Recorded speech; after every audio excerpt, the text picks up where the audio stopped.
datang Tuhan dalam hadirat-Mu, perhiaskan kekudusan. Seluruh surga sujud menyembah-Mu, ku tersungkur dan berseru, Kudus, kuduslah, kuduslah Tuhan, Allah semesta alam.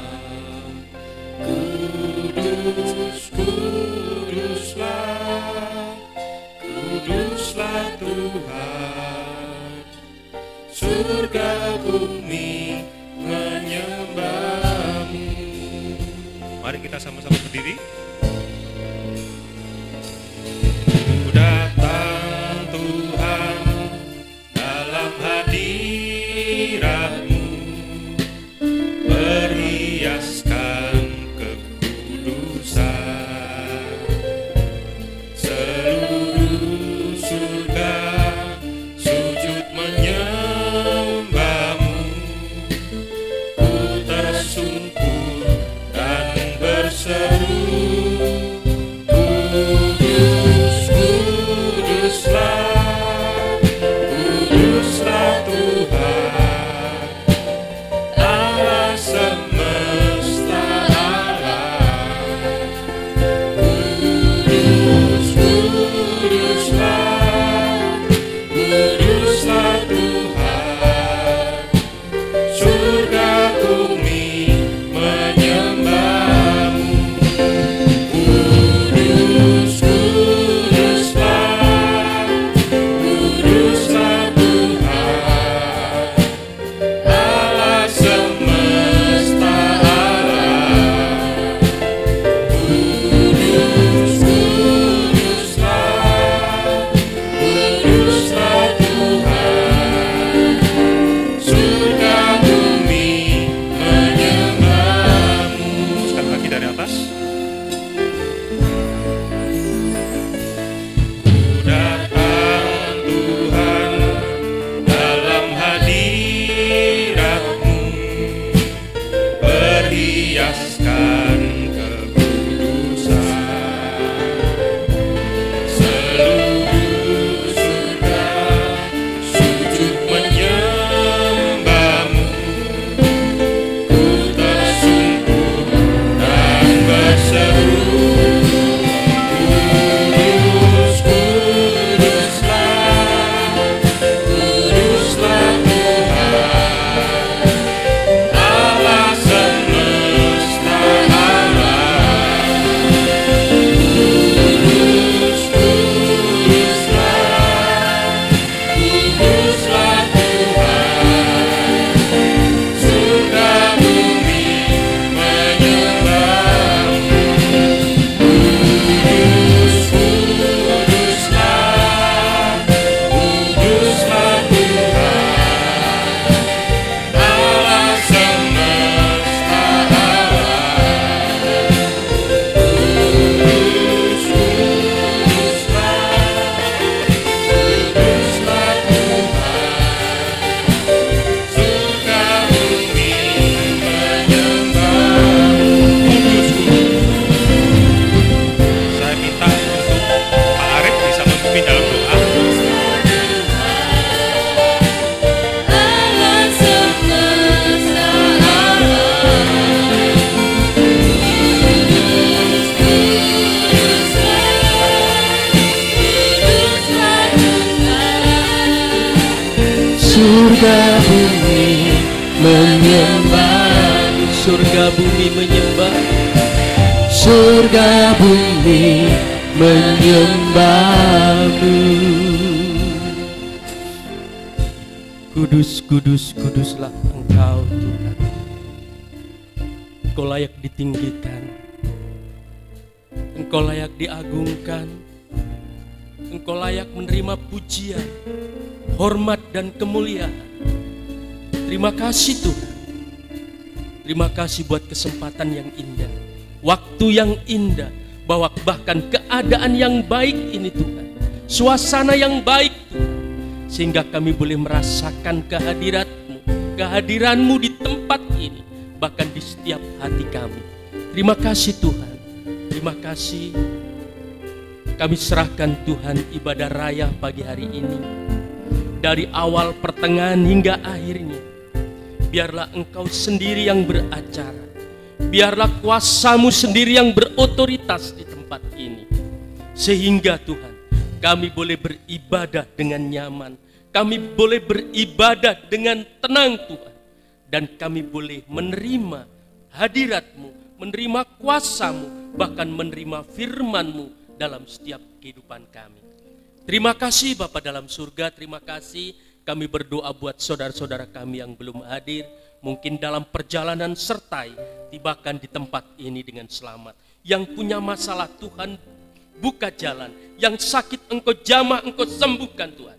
Atau mereka yang sedang mengulur-ngulur waktu, atau dengan sengaja untuk tidak datang pada ibadah pagi hari ini, ketuk hatinya Tuhan, jamah hatinya, supaya mereka ambil keputusan dan cepat melangkah ke tempat ini untuk bersama-sama memuji dan memuliakan nama Tuhan.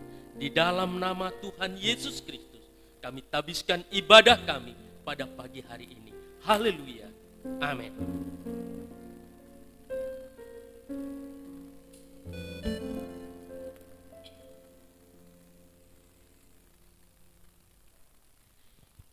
Shalom Bapak Ibu, selamat pagi. Ya, kita datang di sini karena dipanggil oleh Roh Kudus untuk menuju pada jalan kebenaran. Kita akan menyanyikan jalan kebenaran dan hidup.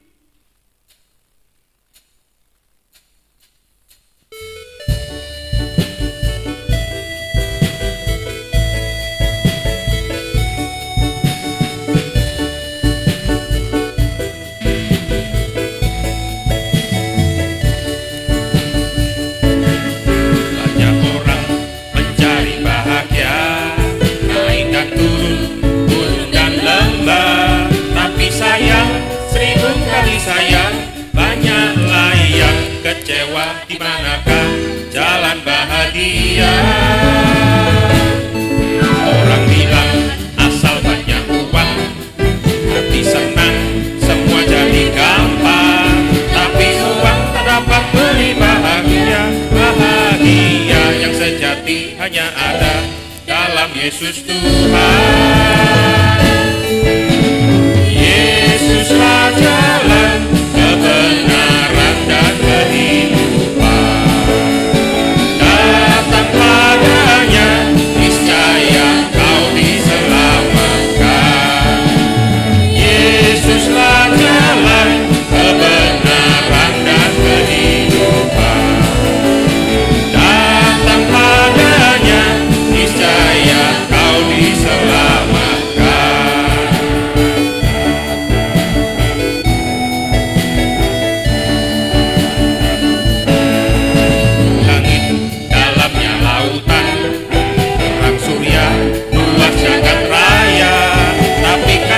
Yesus melebihi semua, kasih yang sejati hanya ada dalam Yesus Tuhan. Yesuslah jalan kebenaran dan kehidupan.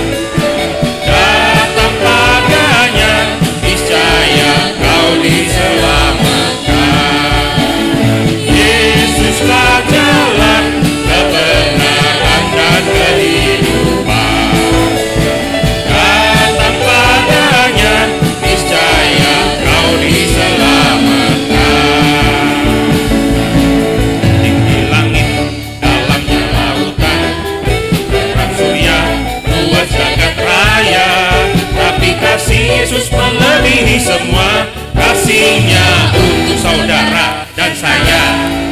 Tua muda, Miskin kaya, yang putih, yang hitam, yang tinggi, yang pendek, yang kurus, yang gendut, semua Tuhan cinta. Yesuslah jalan kebenaran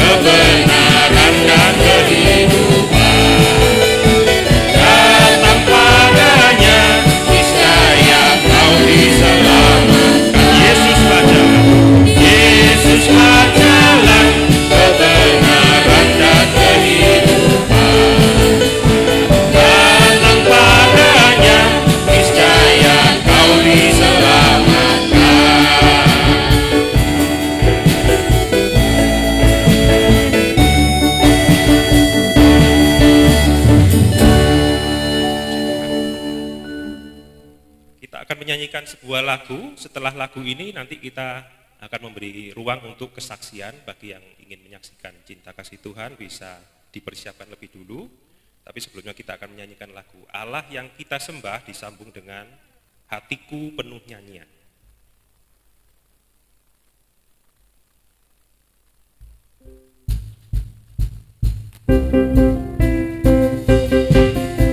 Mari kita sama-sama berdiri. Allah yang kita sembah, Allah yang maha kuasa, malaikat tunduk diri, surga bumi puji, Allah yang maha kuasa, Allahku luar biasa, Allahku luar biasa, Allahku luar biasa, Allahku luar biasa. Amin. Amin. Amin. Amin. Amin.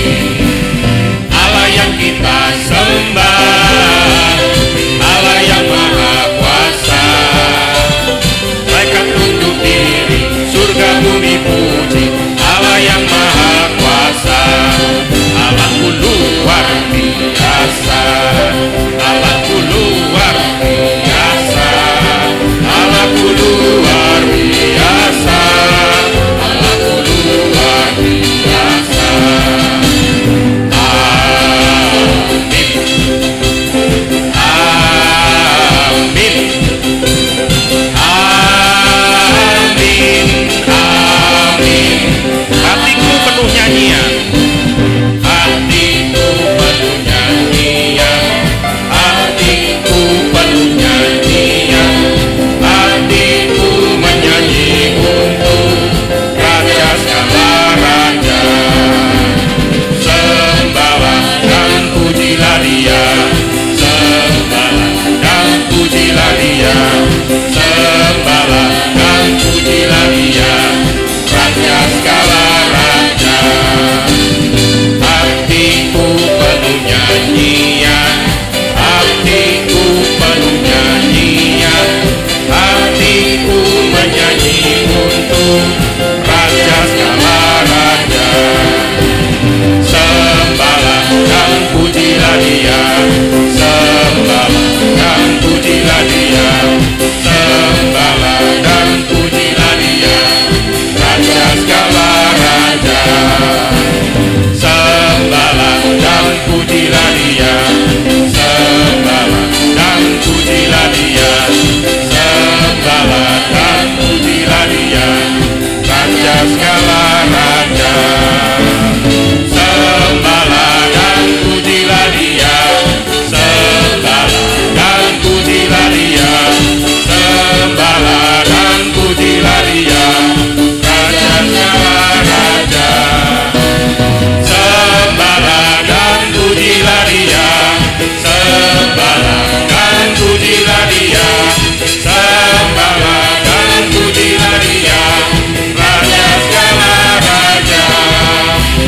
Sembahlah dan pujilah Dia, sembahlah dan pujilah Dia, sembahlah dan pujilah Dia, Raja. Allah yang kita sembah, Allah yang kita sembah, Allah yang maha kuasa, malaikat tunduk diri, surga bumi puji, Allah yang maha kuasa, Allahku luar biasa, Allahku luar biasa, Allahku luar biasa, Allahku luar biasa. Amin. Amin. Amin. Amin. Amin. Amin. Amin. Amin. Silakan duduk.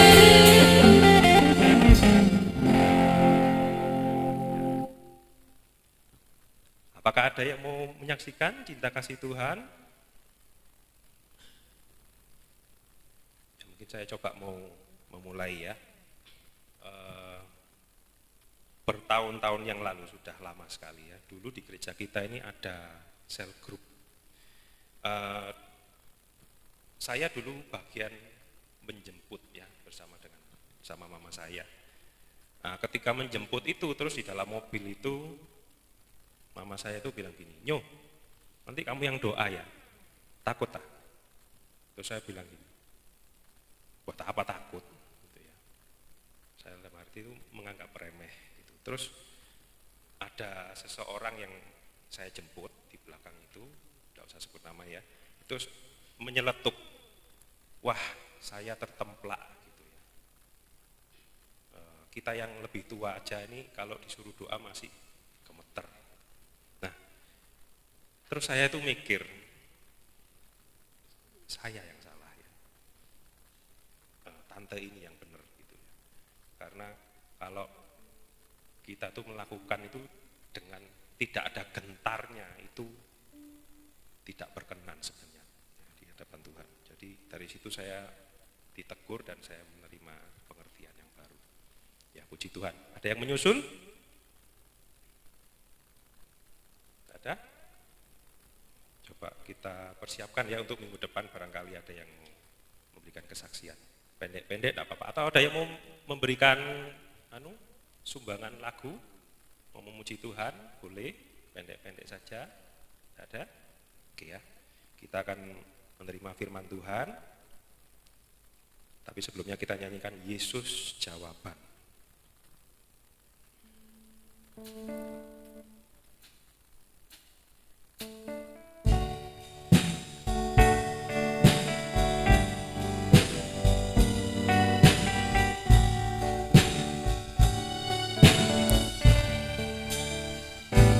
Bila engkau hadapi persoalan, bila engkau tak mampu sendiri, mari datanglah pada Yesus,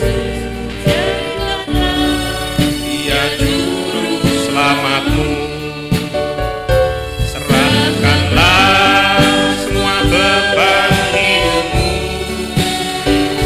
serahkanlah semua persoalanmu,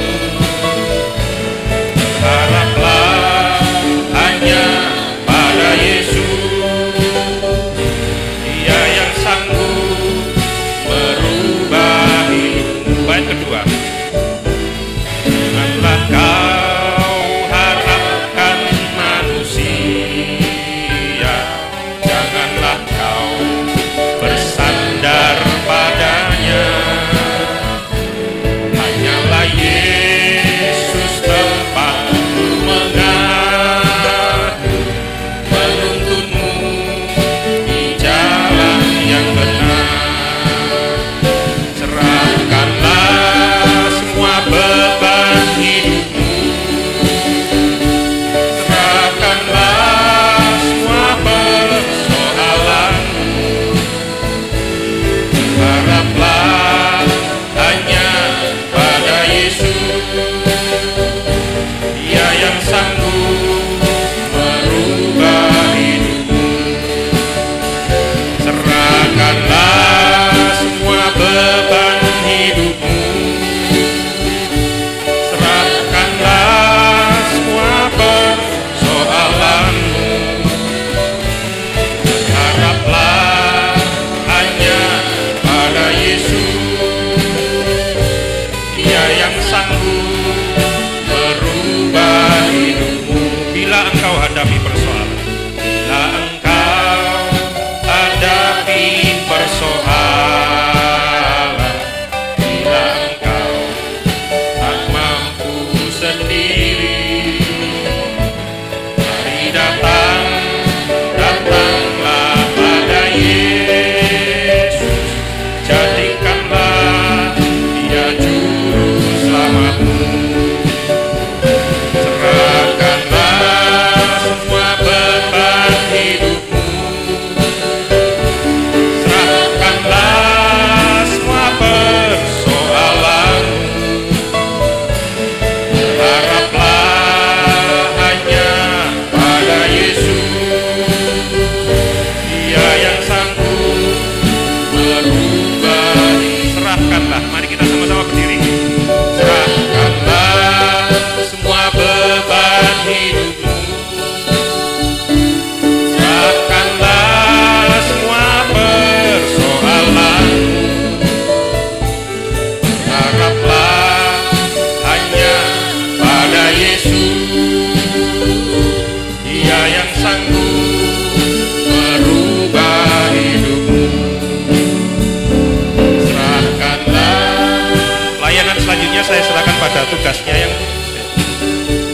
ayahnya yang bertugas.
Baik yang telah memberikan kami kesempatan untuk pagi hari ini kami dapat beribadah bersama-sama dengan rekan-rekan kami yang lain. Dan hari ini juga kami bersyukur bahwasanya kami masih beroleh pembukaan rahasia firman Tuhan yang akan menuntun arah langkah kehidupan kami di tengah-tengah dunia yang begitu kompleks ini, di tengah-tengah kejahatan yang tidak terkendali, dan di tengah-tengah hati kami yang masih bimbang, yang masih labil. Namun oleh firman-Mu lah yang selalu mengkalibrasi kami semua, mengumpulkan kami, menuntun, menggiring kami ke jalan yang benar ketika kami mencoba untuk lari daripada Tuhan. Terima kasih Bapa di surga, Tuhan memberkati sidang jemaat Tuhan yang mendengarkan berita firman Tuhan yang sebentar akan kami pelajari bersama-sama, dan Tuhan juga memberkati hamba-Mu yang hina ini agar boleh menyeringkan berita firman Tuhan untuk kebaikan dan untuk kami semua yang ada di tempat ini. Terima kasih Tuhan Yesus, ini segenap doa kami di dalam nama anak-Mu Yesus Kristus Tuhan kami, penebus dan juru selamat kami yang hidup, puji Tuhan. Amin. Silahkan duduk kembali Bapak Ibu saudara-saudara yang dikasihi oleh Tuhan. Selamat pagi Bapak Ibu, selamat pagi. Shalom Bapak Ibu, shalom. Salam damai sejahtera dari Tuhan Yesus Kristus. Kiranya segala rahmat kasih karunia, damai sejahtera, anugerah Tuhan, pertolongan Tuhan senantiasa ada dalam kehidupan kita. Hari ini kekal sampai selama-lamanya. Tuhan Yesus datang kembali. Senang rasanya bisa kembali bertemu dengan Bapak Ibu Saudara yang selalu setia, yang selalu semangat di dalam mendengarkan firman Tuhan. Karena kita menyadari bahwa kehidupan di dunia ini bukan hanya kehidupan yang sekarang ini, namun juga ternyata kita memikirkan perkara-perkara yang rohaniah. Bukan hanya kita makan secara jasmani, perut kita makan, namun kita juga menyadari satu hal, bahwa ternyata kita membutuhkan makanan-makanan yang rohani, yaitu firman Tuhan yang akan kita baca secara bersama-sama. Saudara-saudara sekalian, hari ini kita akan merenungkan sebuah cerita yang paling tragis di dalam Alkitab, saudara-saudara sekalian. Hari ini kita akan merenungkan sebuah kisah yang paling tragis, yang paling mengerikan, dan yang paling tidak bisa kita bayangkan, saudara. Bagaimana mungkin orang yang begitu sangat berkenan kepada Tuhan? Bagaimana mungkin orang yang begitu sangat percaya? Bagaimana mungkin orang yang memiliki tolok ukur iman di dalam perjanjian lama akhirnya melakukan sebuah tindakan yang di luar dari karakternya pribadi, saudara-saudara sekalian.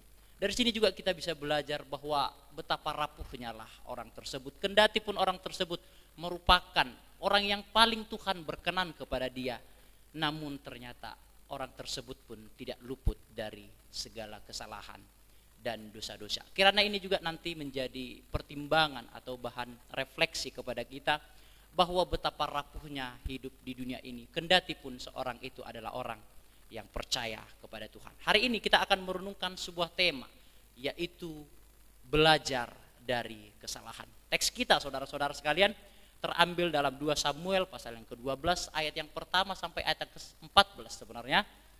Namun kita akan merenungkan di ayat yang ke-13 saja terlebih dahulu. Saya akan bacakan bagi kita semua. Demikian firman Tuhan. Lalu berkatalah Daud kepada Natan, "Aku sudah berdosa kepada Tuhan." Dan Natan berkata kepada Daud, "Tuhan telah menjauhkan dosamu itu, engkau tidak akan mati." Ini merupakan respon dari kritik, respon dari nasihat Nathan kepada Daud ketika Daud melakukan sebuah pelanggaran yang begitu sangat berat. Saudara-saudara sekalian, belajar dari kesalahan. Ketika mendengarkan kata belajar dari kesalahan, maka saya akan teringat sebuah atlet yang sekarang meningkati peringkat 1 dunia, yaitu Fajar Alfian dan Rian Ardianto. Itu merupakan atlet bulu tangkis atau atlet badminton yang sekarang menempati posisi 1 dunia. Saya tidak tahu kelanjutannya, namun beberapa minggu yang lalu mereka masih menempati peringkat 1 dunia. Mereka adalah ganda putra Indonesia, saudara-saudara sekalian. Nah, saudara-saudara, ketika ganda putra ini 2 tahun sebelumnya mereka selalu labil, mereka selalu tidak ada signifikan perkembangan mereka. Mereka selalu dikritik oleh Reksi Maniaki dan semuanya. Semua pelatih-pelatih itu mengkritik dia habis-habisan. Dan ternyata tidak ada perubahan yang cukup signifikan ketika mereka dikritik. Namun suatu saat pelatih senior itu mengkritik dia sangat tajam, itu bahkan dikatakan. Sangat-sangat tajam kritiknya, bahkan sampai mendaunkan mereka sendiri. Namun ternyata karena kritik-kritik yang begitu tajam itu, bahkan bisa saya katakan maki-makian itu, justru itulah yang membuat mereka akhirnya sampai ke peringkat 1 dunia. Itulah yang dinamakan nasihat atau kritik yang mengubahkan, saudara-saudara. Mereka belajar dari kesalahan. Barangkali mereka walaupun di pelatnas pada saat hari itu, barangkali mereka ya udah dapat gaji, nggak usah terlalu ada yang harus dicapai. Oke, kita nyaman-nyaman saja dengan kondisi kita hari ini seperti itu. Dan mereka tidak mau naik ke atas. Namun para pelatih itu berusaha untuk mengupgrade mereka dengan kritik-kritik yang tajam. Dan mereka belajar dari kesalahan. Mungkin itu nettingnya yang kurang, mungkin itu mentalnya yang kurang, mungkin itu semesnya yang kurang. Dan seterusnya, mereka belajar, mereka menerima kritik itu kepada diri mereka. Dan kritik itu sendirilah yang membangun mereka. Sehingga mereka menempati menempati ranking 1 dunia pada hari ini, saudara-saudara sekalian. Saya juga teringat berbicara tentang belajar dari kesalahan, yaitu grup band Noah. Bapak Ibu ada tahu grup band Noah? Yang dulu akhirnya itu adalah Peter Pan gitu. Nah, suatu ketika grup yang dulunya masih Peter Pan, mereka memberikan sebuah lirik-lirik lagu yang begitu sangat hiperbol seperti itu. Sangat hiperbol lirik-lirik lagunya sehingga orang tidak melihat esensi daripada lagu-lagu dari Peter Pan ini. Suatu ketika saudara-saudara sekalian, Ahmad Dhani yang adalah seorang musisi terkenal tuh, berkata langsung kepada grup band Peter Pan itu, lirik dari orang-orang Peter Pan ini nggak ada bagusnya, nggak ada jundrungnya. Ini begitu sangat jelek lirik-lirik dari grup band Peter Pan ini. Disampaikan langsung di khalayak ramai di media sosial. Namun apa respon dari grup band Peter Pan yang sekarang sudah berubah menjadi Noah? Mereka tidak berkata, oh siapa engkau? Kami kan punya ciri khas sendiri. Kami kan punya lagu-lagu sendiri. Kami kan punya pengikut-pengikut sendiri. You jangan sembarangan ngeritik aku dong. Respon mereka tidak seperti itu, Bapak Ibu.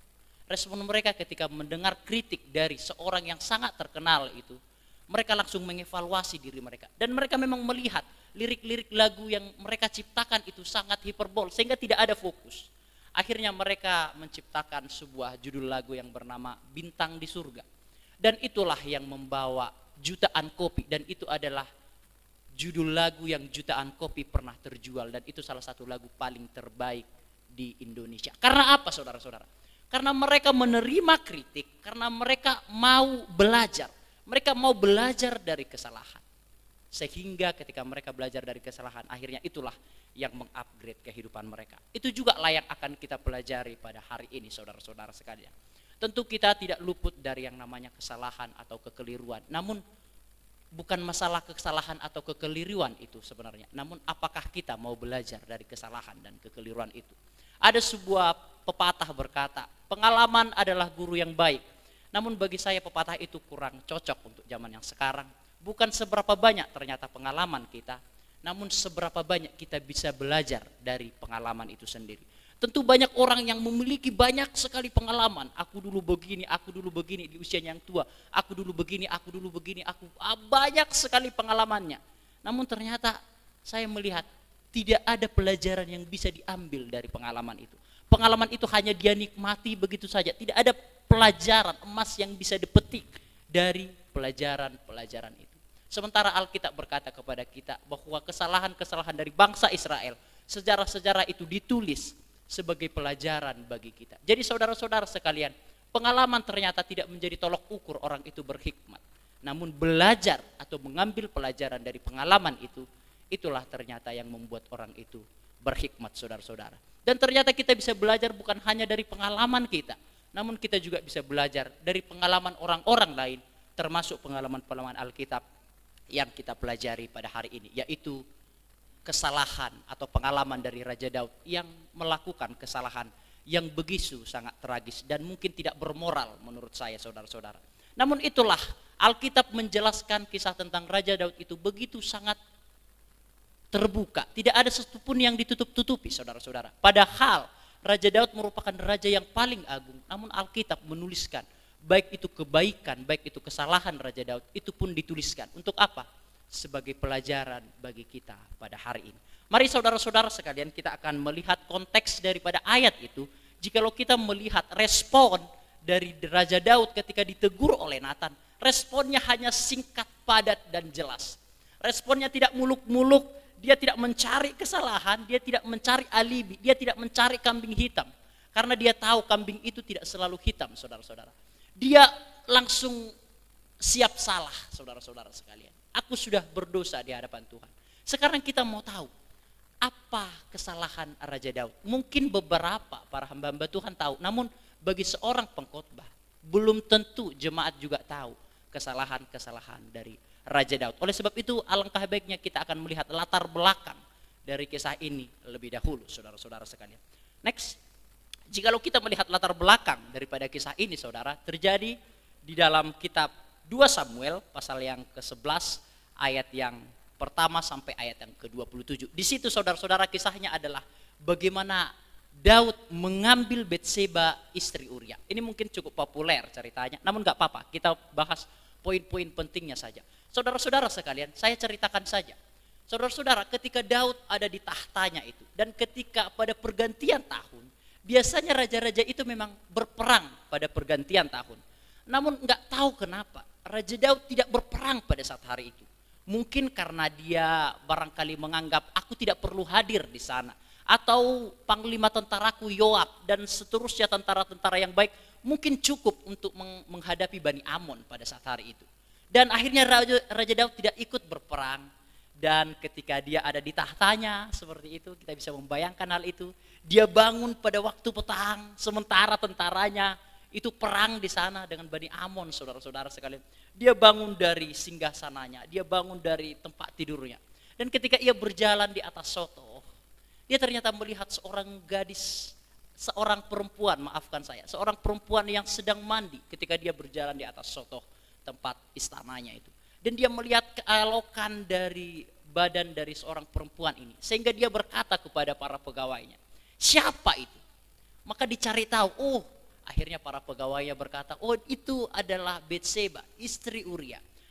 Langsung Daud berkata kepada para pegawainya, bawalah dia kemari kepadaku.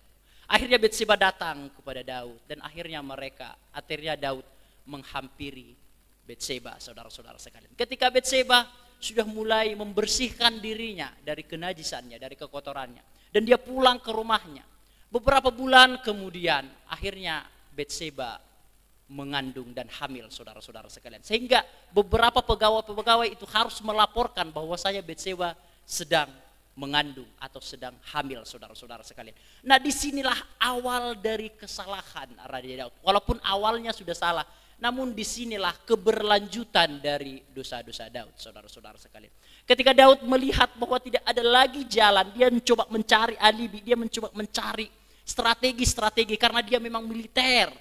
Dia mencari strategi bagaimana cara menutupi kesalahan. Ternyata dosa, ketika kita melakukan dosa, kita akan menutupi dosa itu dengan dosa yang lain. Dan begitulah hal yang terjadi kepada Daud. Daud sudah melakukan dosa, menghampiri istri Uria yaitu Batseba. Dan ketika sudah mulai tercium bau-bau dosa Daud, dia langsung mencari alibi, menutupi dosanya. Bapak Ibu tahu apa yang dilakukan oleh Raja Daud, saudara-saudara sekalian? Ketika Batseba itu sudah kedapatan mengandung atau hamil tuh, Raja Daud, saudara-saudara sekalian, langsung memanggil Uria. Uria ini, saudara-saudara, adalah tentara yang sangat-sangat baik. Saya tidak menemukan tentara sebaik Uria ini, saudara-saudara sekalian. Tentara yang sangat baik. Dia tidak mau kembali ke rumahnya untuk bertemu istrinya. Sementara dia melihat ada peperangan di sana. Dia tidak mau, saudara-saudara. Jadi Daud memanggil Uria dengan berkata kepada Uria, Uria, kamu pulang saja ke rumahmu. Bahasa sederhananya, saudara-saudara ya. Kamu udah capek sekarang. Kamu beberapa waktu lalu udah banyak berperang. Basuhlah kakimu, pulanglah ke rumahmu. Dan akhirnya Uria kembali. Namun tidak pulang ke rumahnya, saudara-saudara. Maksud kalimat itu adalah, pulanglah ke rumahmu, ya engkau bersama-sama dengan istrimu. Supaya apa, saudara-saudara? Supaya Uria ini bisa menghampiri Betseba, dan akhirnya barangkali orang-orang akan berkata, atau Uria berkata, anak yang dikandung itu adalah hasil dari hubungan dari Uria dengan Betseba. Itulah alibi, itulah strategi Daud untuk menutupi kesalahannya. Namun ternyata, saudara-saudara, Uria ini sangat baik. Dia tidak pergi ke rumahnya dan dia tidak menghampiri istrinya. Dia duduk di depan itu, di luar itu bersama dengan tentara-tentara yang lain. Ketika Daud mengetahui bahwasanya Uria itu tidak kembali ke rumahnya, maka Daud memanggil kembali Uria, saudara-saudara sekalian, dan berkata, Uria, kenapa engkau gak kembali ke rumahmu? Dan Uria berkata, bagaimana mungkin saya kembali ke rumahku, bertemu dengan istriku, membasuh kakiku, sementara ada banyak peperangan di sana. Panglima kami, Yoab itu masih berperang di sana. Ada banyak di sana korban-korban. Bagaimana mungkin aku bisa kembali? Dan akhirnya Daud mulai melihat, bagaimana caranya ini. Dan akhirnya Daud, saudara-saudara sekalian, memberikan hadiah kepada Uria. Dan Daud, saudara, membuat Uria ini mabuk, saudara-saudara. Ingatlah, lihatlah saudara, dosa yang di awal ketika tidak diselesaikan akan ditambahi dengan dosa, akan ditambahi dengan dosa. Kebohongan yang awal akan ditambahi dengan kebohongan untuk menutupi kebohongan itu, dan akan ditambahi kebohongan untuk menutupi kebohongan itu. Dan akhirnya saudara-saudara, Uria ini mabuk, dibuat mabuk oleh Daud, dan Daud berpikir ketika mabuk ini akan kembali ke rumahnya ini. Namun ternyata hal yang lain terjadi, saudara-saudara. Walaupun Uria mabuk, namun Uria tidak kembali ke rumahnya. Dan akhirnya saudara-saudara, sudah putus harapanlah Raja Daud ini. Bagaimana caranya supaya dosa-dosaku ini tidak ketahuan ini. Ini anak buahku ini, mukaku ditaruh mana. Baru terbersitlah di dalam benak Daud untuk membunuh Uria, saudara-saudara sekalian. Bapak ibu saudara, tidak ada satupun niat sebenarnya dari Daud untuk membunuh Uria. Sejak awal ya, enggak ada. Namun karena kebohongannya, karena dosa-dosanya tidak terselesaikan, maka kebohongan dan dosa-dosa itu yang akhirnya memberikan pemahaman kepada Daud bahwa ternyata dengan menghabisi Uria inilah maka dosa-dosanya akan selesai. Setelah itu saudara-saudara sekalian, Daud memerintahkan kepada Yoab, panglima tentara pada saat hari itu. Yoab, dia mengirimkan surat, tempatkanlah Uria di depan ketika pertempuran yang paling berat. Ketika engkau menempatkan dia di posisi paling depan, maka beberapa tentara itu harus mundur, biar dia dan beberapa tentara yang lain maju berperang sehingga dia ditebas. Dan akhirnya strateginya memang berhasil karena dia memang seorang militer. Dan akhirnya Uria meninggal dunia ketika terjadinya peperangan. Saudara-saudara sekalian, ketika Uria meninggal dan akhirnya Betseba mengetahui bahwa ternyata suaminya sudah meninggal, akhirnya dia berkabung, dan tidak lama kemudian Daud langsung mengambil Betseba sebagai istrinya. Dan jikalau kita melihat di ayat yang ke-27 saudara-saudara, di dalam pasal yang ke-11, di situ dikatakan saudara-saudara bahwa Tuhan melihat apa yang dilakukan oleh Daud ini adalah sesuatu yang jahat di mata Tuhan, saudara-saudara sekalian. Nah, hari ini saudara-saudara, kita sudah melihat apa yang sudah dilakukan oleh Raja Daud. Dan hari ini kita akan melihat 3 poin saja yang akan kita pelajari hari ini. Yang pertama adalah bahwa semua orang berpotensi untuk jatuh di dalam dosa. Yang kedua adalah bahwasanya teguran itu adalah bentuk dari kasih Allah. Yang ketiga adalah bahwa setiap kesalahan memiliki konsekuensi. 3 poin inilah yang akan kita pelajari bersama-sama. Yang pertama adalah setiap orang berpotensi untuk jatuh di dalam dosa. Yang kedua adalah bahwasanya teguran itu sebagai bentuk kasih Tuhan kepada kita. Dan yang ketiga adalah setiap kesalahan memiliki konsekuensi. Mari kita membuka Alkitab kita bersama-sama saudara-saudara sekalian.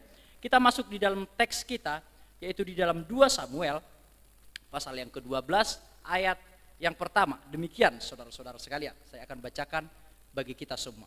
Tuhan mengutus Nathan kepada Daud. Ia datang kepada Daud dan berkata kepadanya, ada 2 orang dalam satu kota, yang seorang kaya dan yang lain miskin. Nah, dari kisah ini saudara-saudara, bagaimana Daud itu melakukan sebuah kesalahan. Dari sini kita bisa melihat satu poin saudara-saudara. Setiap orang berpotensi jatuh di dalam dosa. Tidak ada yang kebal dosa Bapak Ibu. Apakah itu pendeta, apakah itu petinggi-petinggi, apakah itu pemuka-pemuka agama. Tidak ada satu orang pun yang kebal dari dosa Bapak Ibu Saudara. Termasuk Daud. Kita bisa tahu jikalau saudara-saudara membaca kita 1 Raja-Raja, 2 Raja-Raja, 1 Tawarikh, 2 Tawarikh. Daud itu merupakan tokoh sentral yang dimana setiap orang benar tokoh sentralnya harus Daud. Termasuk raja-raja. Setiap raja-raja itu berganti saudara-saudara. Kan pecah kerajaan itu kan, kerajaan selatan dan kerajaan utara. Setiap raja-raja itu meninggal, apakah itu Yoas, apakah itu nanti Yosafat, apakah nanti itu Hizkia. Setiap mereka meninggal selalu ada kata-kata terakhir di belakang. Dia melakukan apa yang benar di hadapan Tuhan. Sama seperti nenek moyangnya Daud. Jadi Daud itu merupakan tokoh sentral iman yang paling tinggi di dalam kitab suci, terlebih khusus di dalam perjanjian lama saudara-saudara. Dan kita juga melihat ketika ada orang-orang yang jahat saudara-saudara, raja itu jahat, maka dikatakan dia melakukan apa yang jahat di mata Tuhan. Sama seperti Yerobeam, Yerobeam itu jahat itu. Jadi kita bisa melihat ada 40 setidaknya raja-raja yang ada di Yehuda saudara-saudara. Dan raja-raja itu ketika dia dikatakan baik, maka tolok ukurnya Daud. Ketika dikatakan jahat, maka tolok ukurnya adalah Yerobeam. Jadi kita bisa melihat iman itu atau tokoh sentral di dalam perjanjian lama, imannya itu adalah iman Raja Daud. Namun kita bisa melihat walaupun Daud merupakan tokoh sentral atau teladan iman perjanjian lama saudara-saudara, namun ternyata dia pun tidak luput dari segala kesalahan. Kita bisa melihat saudara-saudara bahwasanya Daud jatuh pada masa-masa kejayaannya. Jikalau saudara-saudara nanti melihat pasal yang ke-5, pasal yang ke-8 sampai pasal yang ke-10, ada banyak kemenangan-kemenangan Raja Daud di sana. Menang melawan orang Filistin, menang melawan orang Moab, menang melawan tentara-tentara yang lain. Ada istana-istananya di sana, rumahnya sudah dibangun. Apa yang dimiliki Saul sekarang dimiliki oleh Daud, semuanya all. Bahkan istri-istri Saul pun diberikan kepada Daud. Jadi dia sudah ada di dalam kemewahan yang begitu sangat besar saudara-saudara. Namun ternyata di momen dia berhasil, di momen dia masa kejayaannya, ternyata di momen itu juga lah dia jatuh ke dalam dosa saudara-saudara sekalian. Bapak Ibu saudara-saudara sekalian, ada sebuah pepatah berkata, ketika pohon itu tinggi, ketika pohon itu rendah, maka ketika angin itu datang, pohon itu tidak masalah karena rendah dianya, pendek dianya pohon itu. Namun ketika pohon itu sudah mulai tinggi, maka badainya akan semakin besar saudara-saudara. Pohon itu goyangannya akan semakin lebih banyak. Semakin tinggi pohon itu, maka goyangannya akan semakin kencang saudara-saudara sekalian. Dan biasanya pohon-pohon yang tinggi itu akhirnya tumbang dan bukan mati di masa-masa tuanya, namun tumbang ketika pohon itu sangat tinggi saudara-saudara sekalian. Nah Bapak Ibu Saudara, begitulah ternyata yang terjadi kepada Daud. Daud jatuh di dalam dosa pada masa-masa kejayaannya. Saya tidak tahu saudara-saudara sekalian, apa-apa masa-masa kejayaan kita pada saat hari ini. Mungkin kita memiliki banyak hal, namun izin Bapak Ibu Saudara sekalian, berhati-hatilah ketika engkau sudah ada di puncak Bapak Ibu Saudara sekalian. Berhati-hatilah ketika engkau sudah ada di puncak. Ada pepatah mengatakan, ketika sudah di atas, enggak ada lagi, ya udah, jalan satu-satunya ya turun ke bawah. Jadi itu bahkan pepatah yang memberikan refleksi kepada kita. Untuk kita, jikalau kita di posisi atas saudara-saudara, hendaklah kita berhati-hati. Karena Daud pun demikian, ketika ia ada dalam puncak kejayaannya, dia pun saudara-saudara akan jatuh di dalam dosa. Begitu juga ternyata ada seorang musisi yang paling hebat saudara-saudara sekalian, John Lennox. Ketika dia ada dalam puncak kejayaannya, dia berkata saudara-saudara, bahkan Yesus pun tidak dapat menandingi kepopuleranku, dikatakan demikian. Ketika dia ada pada puncak kejayaannya. Namun ternyata yang terjadi adalah dia ditembak mati, saudara-saudara sekalian. Nah itulah saudara-saudara kiranya memberikan reminding kepada kita bahwa setiap orang berpotensi jatuh dalam dosa. Bapak Ibu, saudara-saudara sekalian, tidak ada yang kebal dosa, Bapak Ibu. Tidak ada yang kebal dosa, apakah itu hamba Tuhan, apakah itu pemuka-pemuka agama. Tidak ada yang kebal dari dosa. Ini memberikan refleksi kepada kita untuk kita warning setiap hari. Bahwa ternyata kita bisa jatuh kapanpun, saudara-saudara. Bahkan Daud pernah berkata, saudara-saudara, sebenarnya aku di samping jurang itu setiap hari. Cuma menunggu kapan jatuhnya aja. Benar, saudara-saudara sekalian.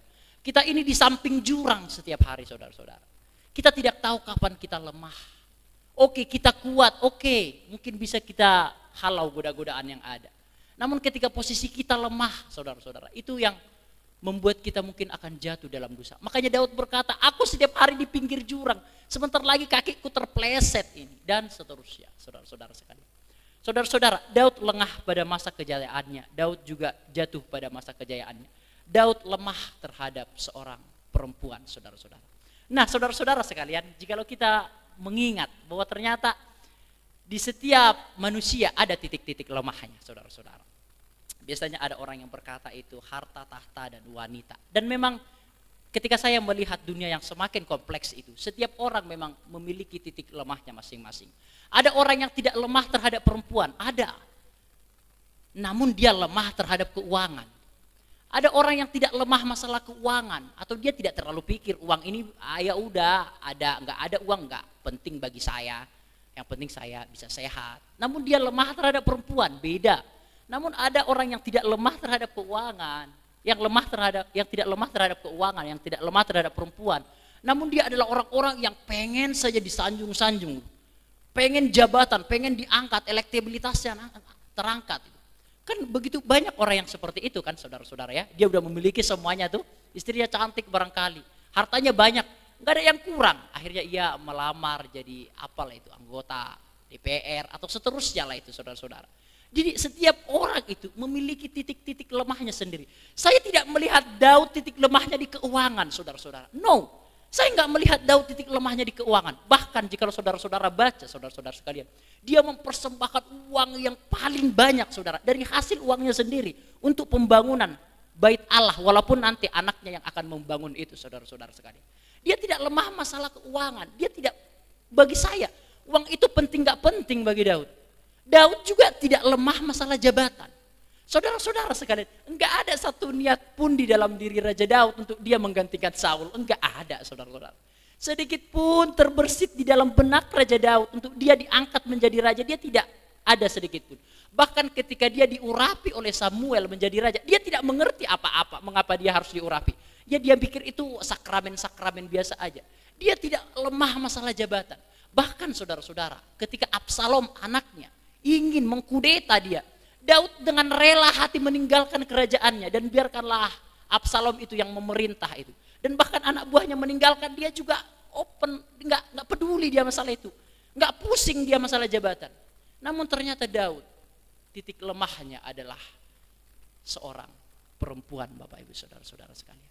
Nah ini kiranya juga memberikan refleksi kepada saya pribadi maupun kepada kaum laki-laki, Bapak Ibu saudara sekalian.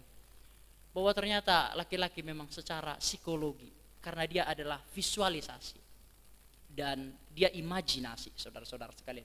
Jadi memang lemahnya laki-laki adalah di mata, saudara-saudara. Namun berbeda dengan perempuan, saudara-saudara sekalian. Perempuan titik lemahnya bukan di mata, bukan juga di jabatan, saudara-saudara. Namun titik lemahnya adalah di telinga, saudara-saudara sekalian. Makanya saudara-saudara ketika Hawa digoda oleh ular itu, maka Hawa langsung menerima setiap godaan-godaan itu. Nah saudara-saudara sekalian, gombalan-gombalan dari pihak laki-laki kan biasanya langsung cepat, langsung ditangkap oleh perempuan itu kan. Walaupun laki-laki itu sudah dilihat itu playboy itu. Namun ketika digoda oleh seorang yang playboy ini, perempuan itu tiba-tiba goblok begitu saja. Maafkan saudara-saudara ya. Tiba-tiba memang dia dilupakan semuanya. Walaupun dia udah tahu ini loh. Laki-laki banyak selingkuhannya, banyak cabangnya di mana-mana. Namun ketika dia digoda, dia ya goyang-goyang aja gitu loh. Ya itulah titik lemah seorang perempuan. Pada umumnya, saya tidak mengatakan semuanya. Nah saudara-saudara, yang ingin saya maksudkan saudara-saudara, bahwa setiap orang itu memiliki kelemahannya masing-masing, saudara-saudara sekalian. memiliki kelemahan masing-masing. Itu berarti kita harus was-was setiap hari. Daud titik lemahnya kepada seorang perempuan. Saya tidak tahu titik-titik lemah kita di mana, saudara-saudara. Apakah di jabatan, apakah di keuangan? Di keuangan apalagi, saudara-saudara. Ada beberapa orang yang di dalam otaknya itu uang ayah. Iya, serius, saudara-saudara. Enggak ada, setiap perkataan atau setiap perbincangan pasti harus diakhiri dengan apakah saya untung atau rugi ini. Pokoknya di dalam benaknya ini semua kalau dibuka uang aja tulisannya semua, saudara-saudara.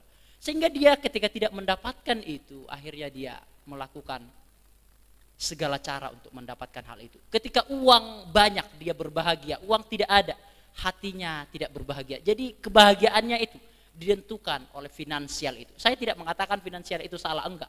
Finansial itu tentu baik, namun kebahagiaannya ditentukan oleh hal itu. Nah, saudara-saudara sekalian, apakah titik-titik lemah kita? Apakah di keuangan? Apakah itu di perempuan? Apakah itu di pendengaran? Apakah itu di jabatan? Saya tidak tahu, Bapak Ibu. Namun dari kisah Raja Daud ini memberikan reminding kepada kita, warning yang berat kepada kita. Raja yang begitu sangat Tuhan berkenan pun, Bapak Ibu, ternyata dapat jatuh ke dalam dosa. Tidak ada yang kebal dari dosa. Tidak ada yang bisa, oh aku kebal karena aku udah dekat sama Tuhan, kebal dari dosa, enggak ada, Bapak Ibu. Ini untuk mengingatkan kita, Bapak Ibu, begitu rapuhnya lah kehidupan itu.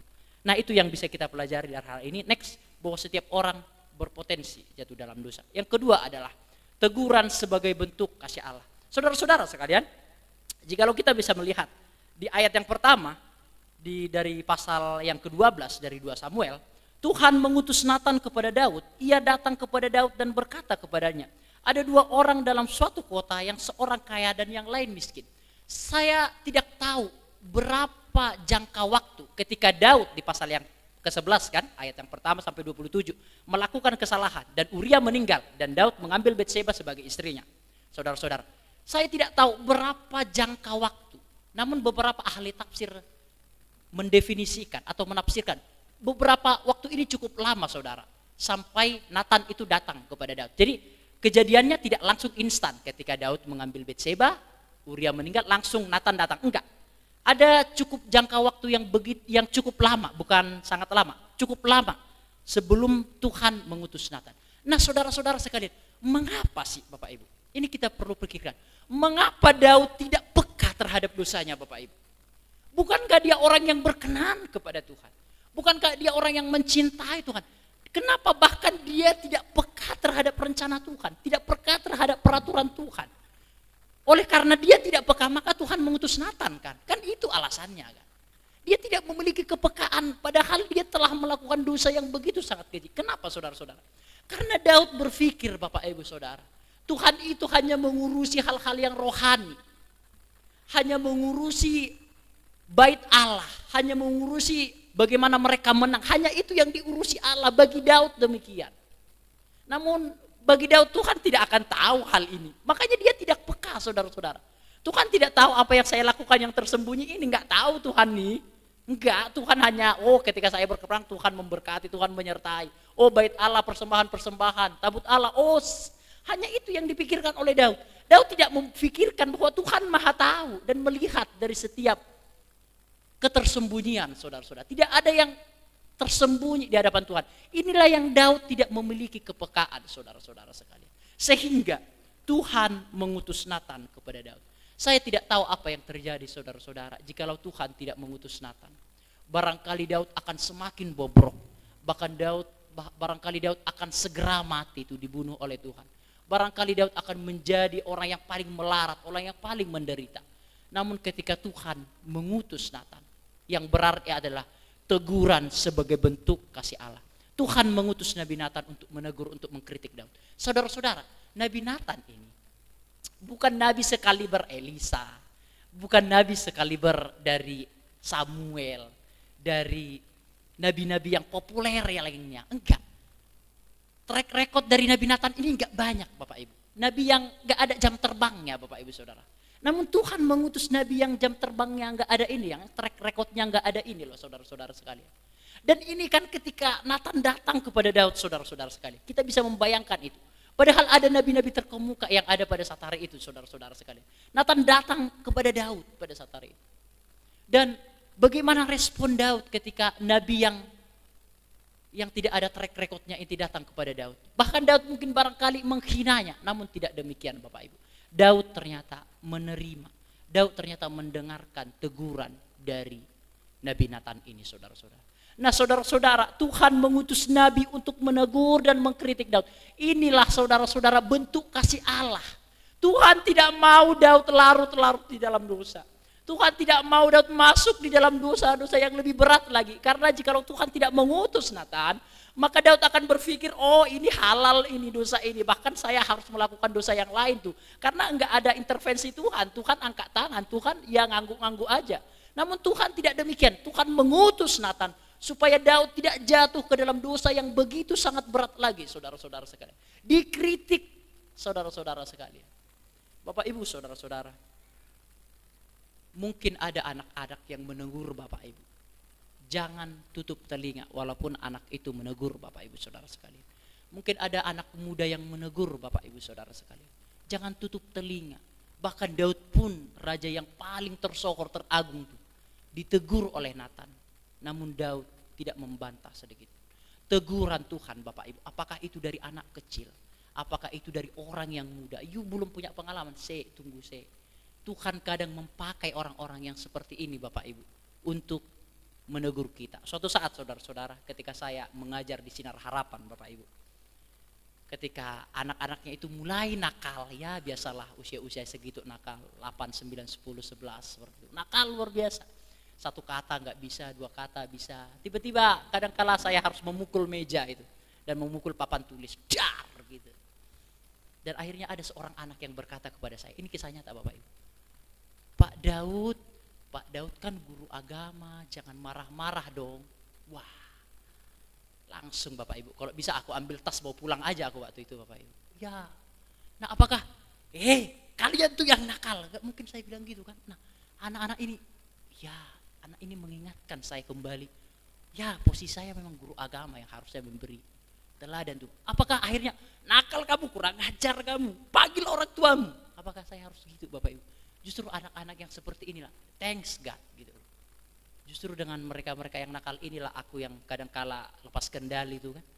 Oke, ini mungkin sebagai pahat yang tajam untuk mengukir saya tuh. Nah Bapak Ibu saudara sekalian, ada banyak orang yang Tuhan utus kepada Bapak Ibu untuk menegur Bapak Ibu. Apakah itu di dalam postingan-postingan di media sosial, itu cara Tuhan. Apakah itu dengan anak-anak, apakah itu dengan anak muda, apakah itu orang senior, apakah itu dari firman Tuhan. Semuanya Bapak Ibu adalah cara Tuhan untuk menegur kita Bapak Ibu saudara. Setiap orang adalah guru bagi kita Bapak Ibu. Setiap orang adalah guru bagi kita. Orang yang di luar sana tukang becak itu pun guru bagi kita. Guru apa? Ya supaya kita gak seperti dia, makanya kerja keras. Orang yang di lampu merah itu pun adalah guru bagi kita. Guru apa? Ya supaya kita gak malas-malas. Dan kita bekerja keras untuk menafkahi keluarga kita. Semua orang adalah guru Bapak Ibu bagi kita. Jadi pekalah terhadap teguran Tuhan. Jangan mangkel, jangan marah terhadap teguran Tuhan Bapak Ibu saudara sekalian. Terimalah, ingatlah Bapak Ibu, teguran itu sebagai bentuk kasih Allah kepada kita. Saudara-saudara sekalian, ada seorang di Mojokerto Bapak Ibu, namanya Dedi, Ko Dedi namanya. Dia yang mengajarkan saya bass pada saat hari itu, Ko Dedi. Dia memang orang yang sangat to the point, sangat belak-belakan demikian. Dia nggak peduli perasaan orang. You salah gitu loh. Ketika itu saya biasanya dulu drummer, memang spesialis drum waktu itu. Dan ketika saya drummer, bassnya itu nggak ada, sudah pergi pemain bassnya. Akhirnya masih ada cadangan saya drummer, akhirnya drum itu diambil alih. Dan saya baru belajar pada saat hari itu ngebass. Namanya baru belajar Bapak Ibu Saudara ya. Dan Ko Dedi ikut main piano 2 dan juga dia ngebass, dia juga bisa main gitar, dia juga bisa main drum. Ketika Ko Dedi ini melihat saya bermain bass, yang awal-awal itu saya baru belajar. Saya belajar ngebass. Setelah selesai ibadah, Ko Dedi langsung memanggil saya. Kamu mainmu ya opo sih? Lebih indah suara pesawat jatuh daripada suara bassmu.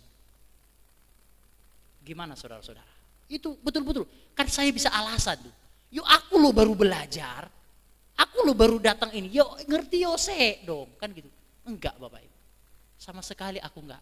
Bukan ini tentu ria, enggak. Tapi iya kok, maaf kok, salah kok. Itu aja.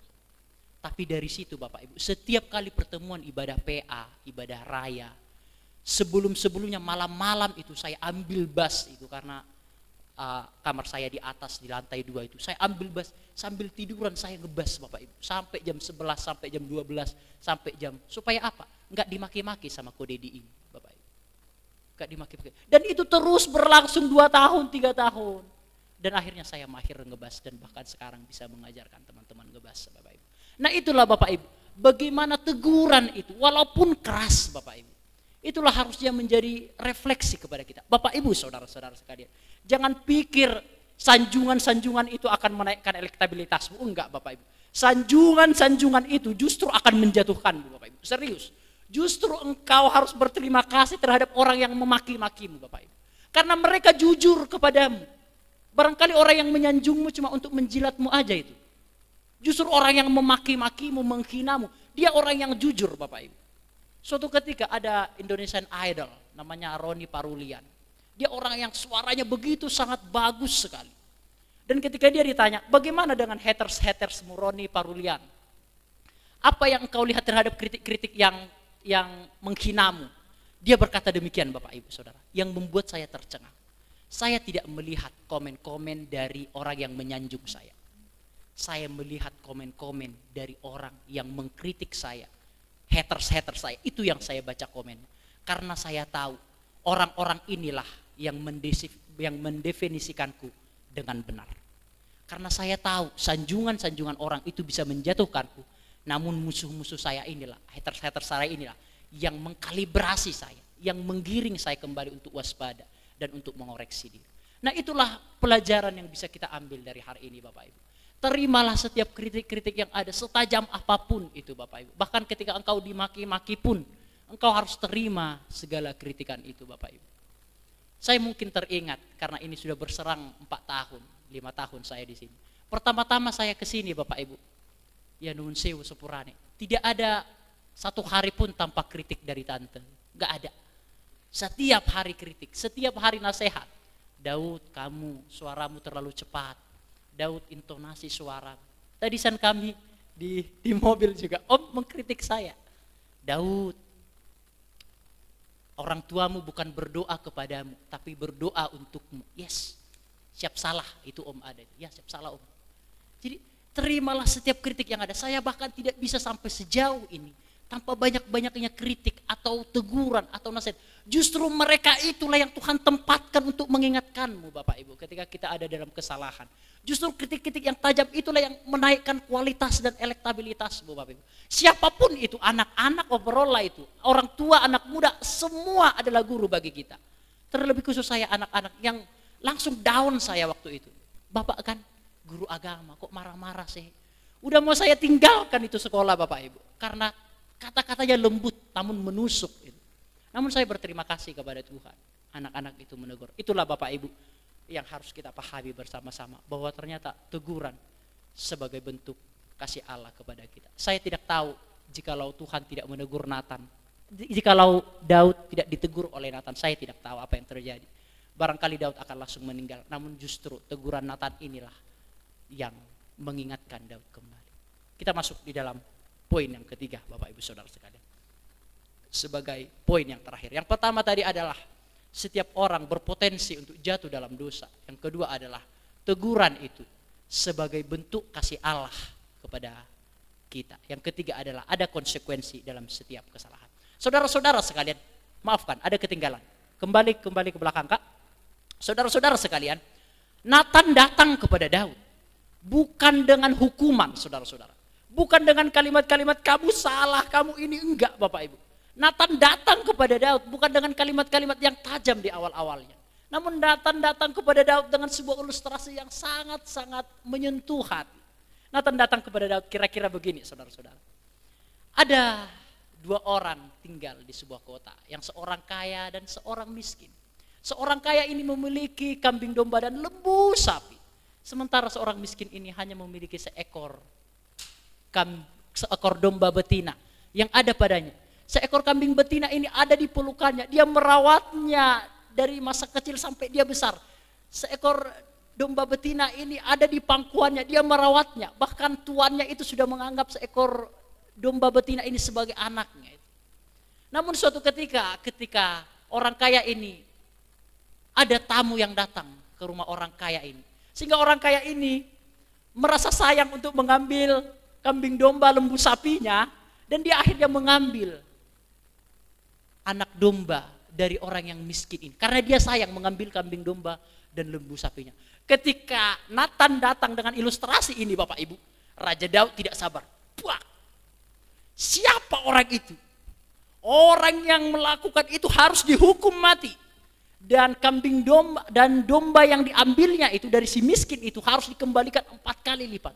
Jadi langsung dipotong oleh Daud perkataan itu, ilustrasi yang diberikan oleh Nathan itu, saudara-saudara. Karena apa Bapak Ibu? Ternyata Daud pun masih memiliki hati, ternyata. Namun walaupun dia memiliki hati, dia pun tidak memiliki kepekaan Bapak Ibu. Dia peka terhadap kambing domba yang 1 ekor itu, namun dia tidak peka terhadap Uria yang lebih daripada kambing domba itu Bapak Ibu Saudara sekalian. Dia tidak peka akan hal itu.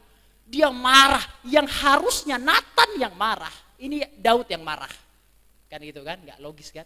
Harusnya Nathan yang marah itu maki-maki Daud tuh. Namun ini enggak, ketika Nathan datang dengan ilustrasi itu, Daud malah yang marah, yang berkobar-kobar saudara-saudara sekalian.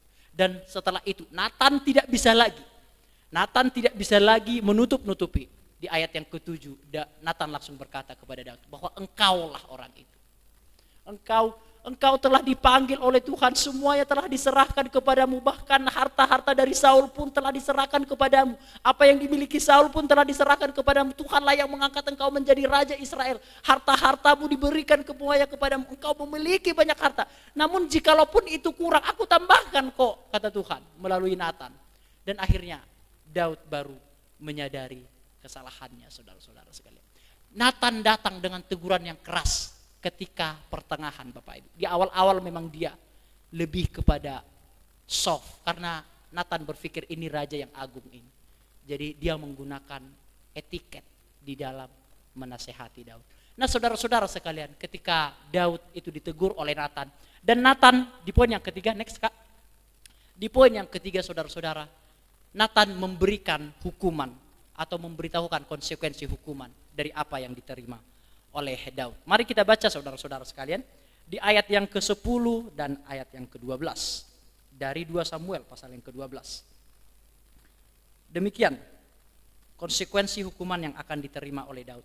Oleh sebab itu pedang tidak akan menyingkir dari keturunanmu sampai selamanya, karena engkau telah menghina aku dan mengambil istri Uria orang Het itu untuk menjadi istrimu. Beginilah firman Tuhan, bahwasanya malapetaka akan kutimpakan ke atasmu yang datang dari kaum keluargamu sendiri.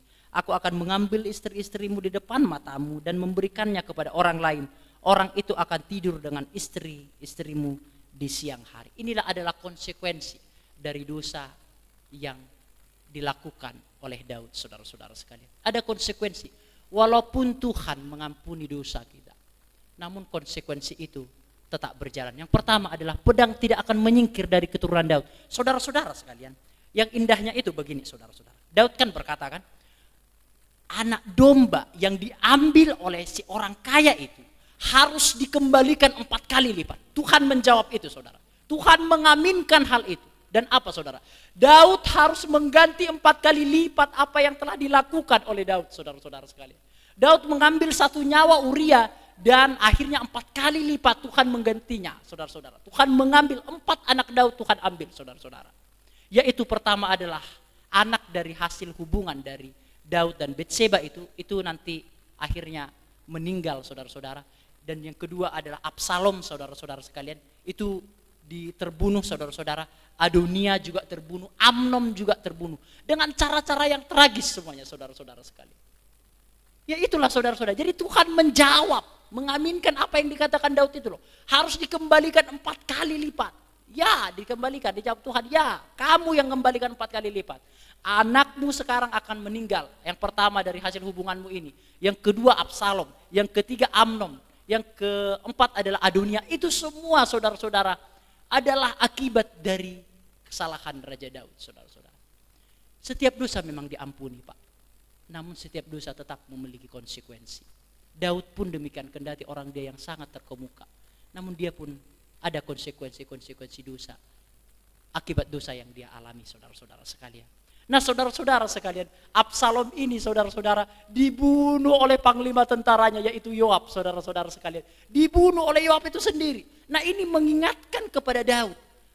Ketika Yoab tidak memiliki hati, ketika Absalom itu sudah tergantung, itu enggak memiliki hati, dia langsung menikamnya, enggak memiliki hati. Ini mengingatkan Daud yang tidak memiliki hati, saudara-saudara sekalian.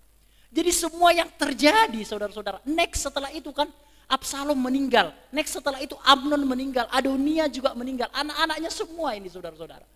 Jadi itu semua kejadian-kejadian itu mengingatkan dia kembali bahwasanya dia tidak bermoral, dia tidak memiliki hati, dia tidak berbelas kasihan, saudara-saudara sekalian. Saudara-saudara, ketika kita mungkin di lampu merah, kita menerobos lampu merah, ya mungkin berdosa karena taat kepada pemerintah adalah bukti ketaatan kita kepada Tuhan. Tuhan mengampuni, yes, namun konsekuensinya tetap harus kita terima. Mungkin kita ditilang, saudara-saudara sekalian, dan seterusnya. Itu mungkin salah satu contoh untuk kita pada saat hari ini. Setiap dosa memiliki kesalahan. 4 anak Daud terbunuh, anak dari Betseba, Amnon, Absalom, dan Adonia. Next, Kak. Bukan hanya peperangan tidak akan menyingkir dari keturunannya, namun segala penderitaan Daud berasal dari keluarganya. Saudara-saudara sekalian, dahulu saudara-saudara, penderitaan Daud berasal dari Saul. Semua penderitaan Daud itu berasal dari Saul lebih dahulunya, saudara. Dahulu, sebelum dia menjadi raja. Bagaimana Saul itu ingin membunuh Daud, bagaimana Saul itu tidak suka kepada Daud, bagaimana Saul itu tidak menginginkan Daud menggantikannya. Dan dahulu penderitaan Daud itu berasal dari Saul, berasal dari bangsa lain, berasal dari negara lain. Sekarang berbeda, seluruh penderitaan Daud berasal dari keluarganya sendiri, berasal dari dirinya sendiri, saudara-saudara. Dia mungkin bisa menerima kesalahan-kesalahan atau hinaan-hinaan atau penderitaan-penderitaan dari pihak luar, saudara-saudara. Namun ketika seluruh penderitaan yang dia alami sekarang berasal dari keluarganya, Bapak Ibu, ini membuat hati Daud yang melankolis sangat terpukul, saudara-saudara sekalian. Daud sangat terpukul. Seluruh penderitaan yang dialaminya sekarang adalah hasil dari perbuatannya. Tentu panjang, saudara-saudara. Bagaimana nanti Absalom meninggal sangat panjang. Bagaimana Amnon nanti meninggal sangat panjang. Bagaimana nanti Adonia juga meninggal. Itu sangat tragis, saudara-saudara sekalian. Itu adalah akibat-akibat dosa yang dilakukan oleh Daud. Istri-istri dari Raja Daud pun diambil, saudara-saudara. Ketika Daud mengambil Betseba secara tersembunyi, maka dengan terang-terangan istri-istri dari Raja Daud diambil, saudara-saudara sekalian. Ini adalah konsekuensinya. Kan Betseba itu diambil secara tersembunyi kan? Tuhan enggak, kamu ngambil secara tersembunyi, saya akan mengambil seluruh istri-istrimu di depan matanya sendiri. Dan bahkan ceritanya tidak etik saya ceritakan di sini. Istri-istrinya itu dipakai oleh banyak orang itu, saudara-saudara sekalian. Nah, itulah saudara-saudara. Dan juga Tuhan sudah menentukan apa yang harus kita nikmati, Bapak Ibu. Bapak Ibu, Tuhan sudah menentukan apa yang harus kita nikmati. Makanya di situ dikatakan, bukankah jikalau itu kurang, aku akan menambahkan semuanya kepadamu. Itu kan sebagai refleksi bagi kita untuk tidak menjadi orang yang serakah. Semua apa yang kita nikmati, Bapak Ibu, sudah ditentukan oleh Tuhan, Bapak Ibu. Semua sudah diterima oleh Daud. Namun mengapa sih Daud mau mengambil yang satu? Bukankah dia bisa mengambil perempuan-perempuan yang lain, Bapak Ibu Saudara? Yes. Bapak Ibu, apa yang engkau nikmati pada saat hari ini sudah ditentukan oleh Tuhan. Jangan memaksakan engkau harus menikmati berkat orang lain. Syukurilah berkatmu pada hari ini, Bapak Ibu.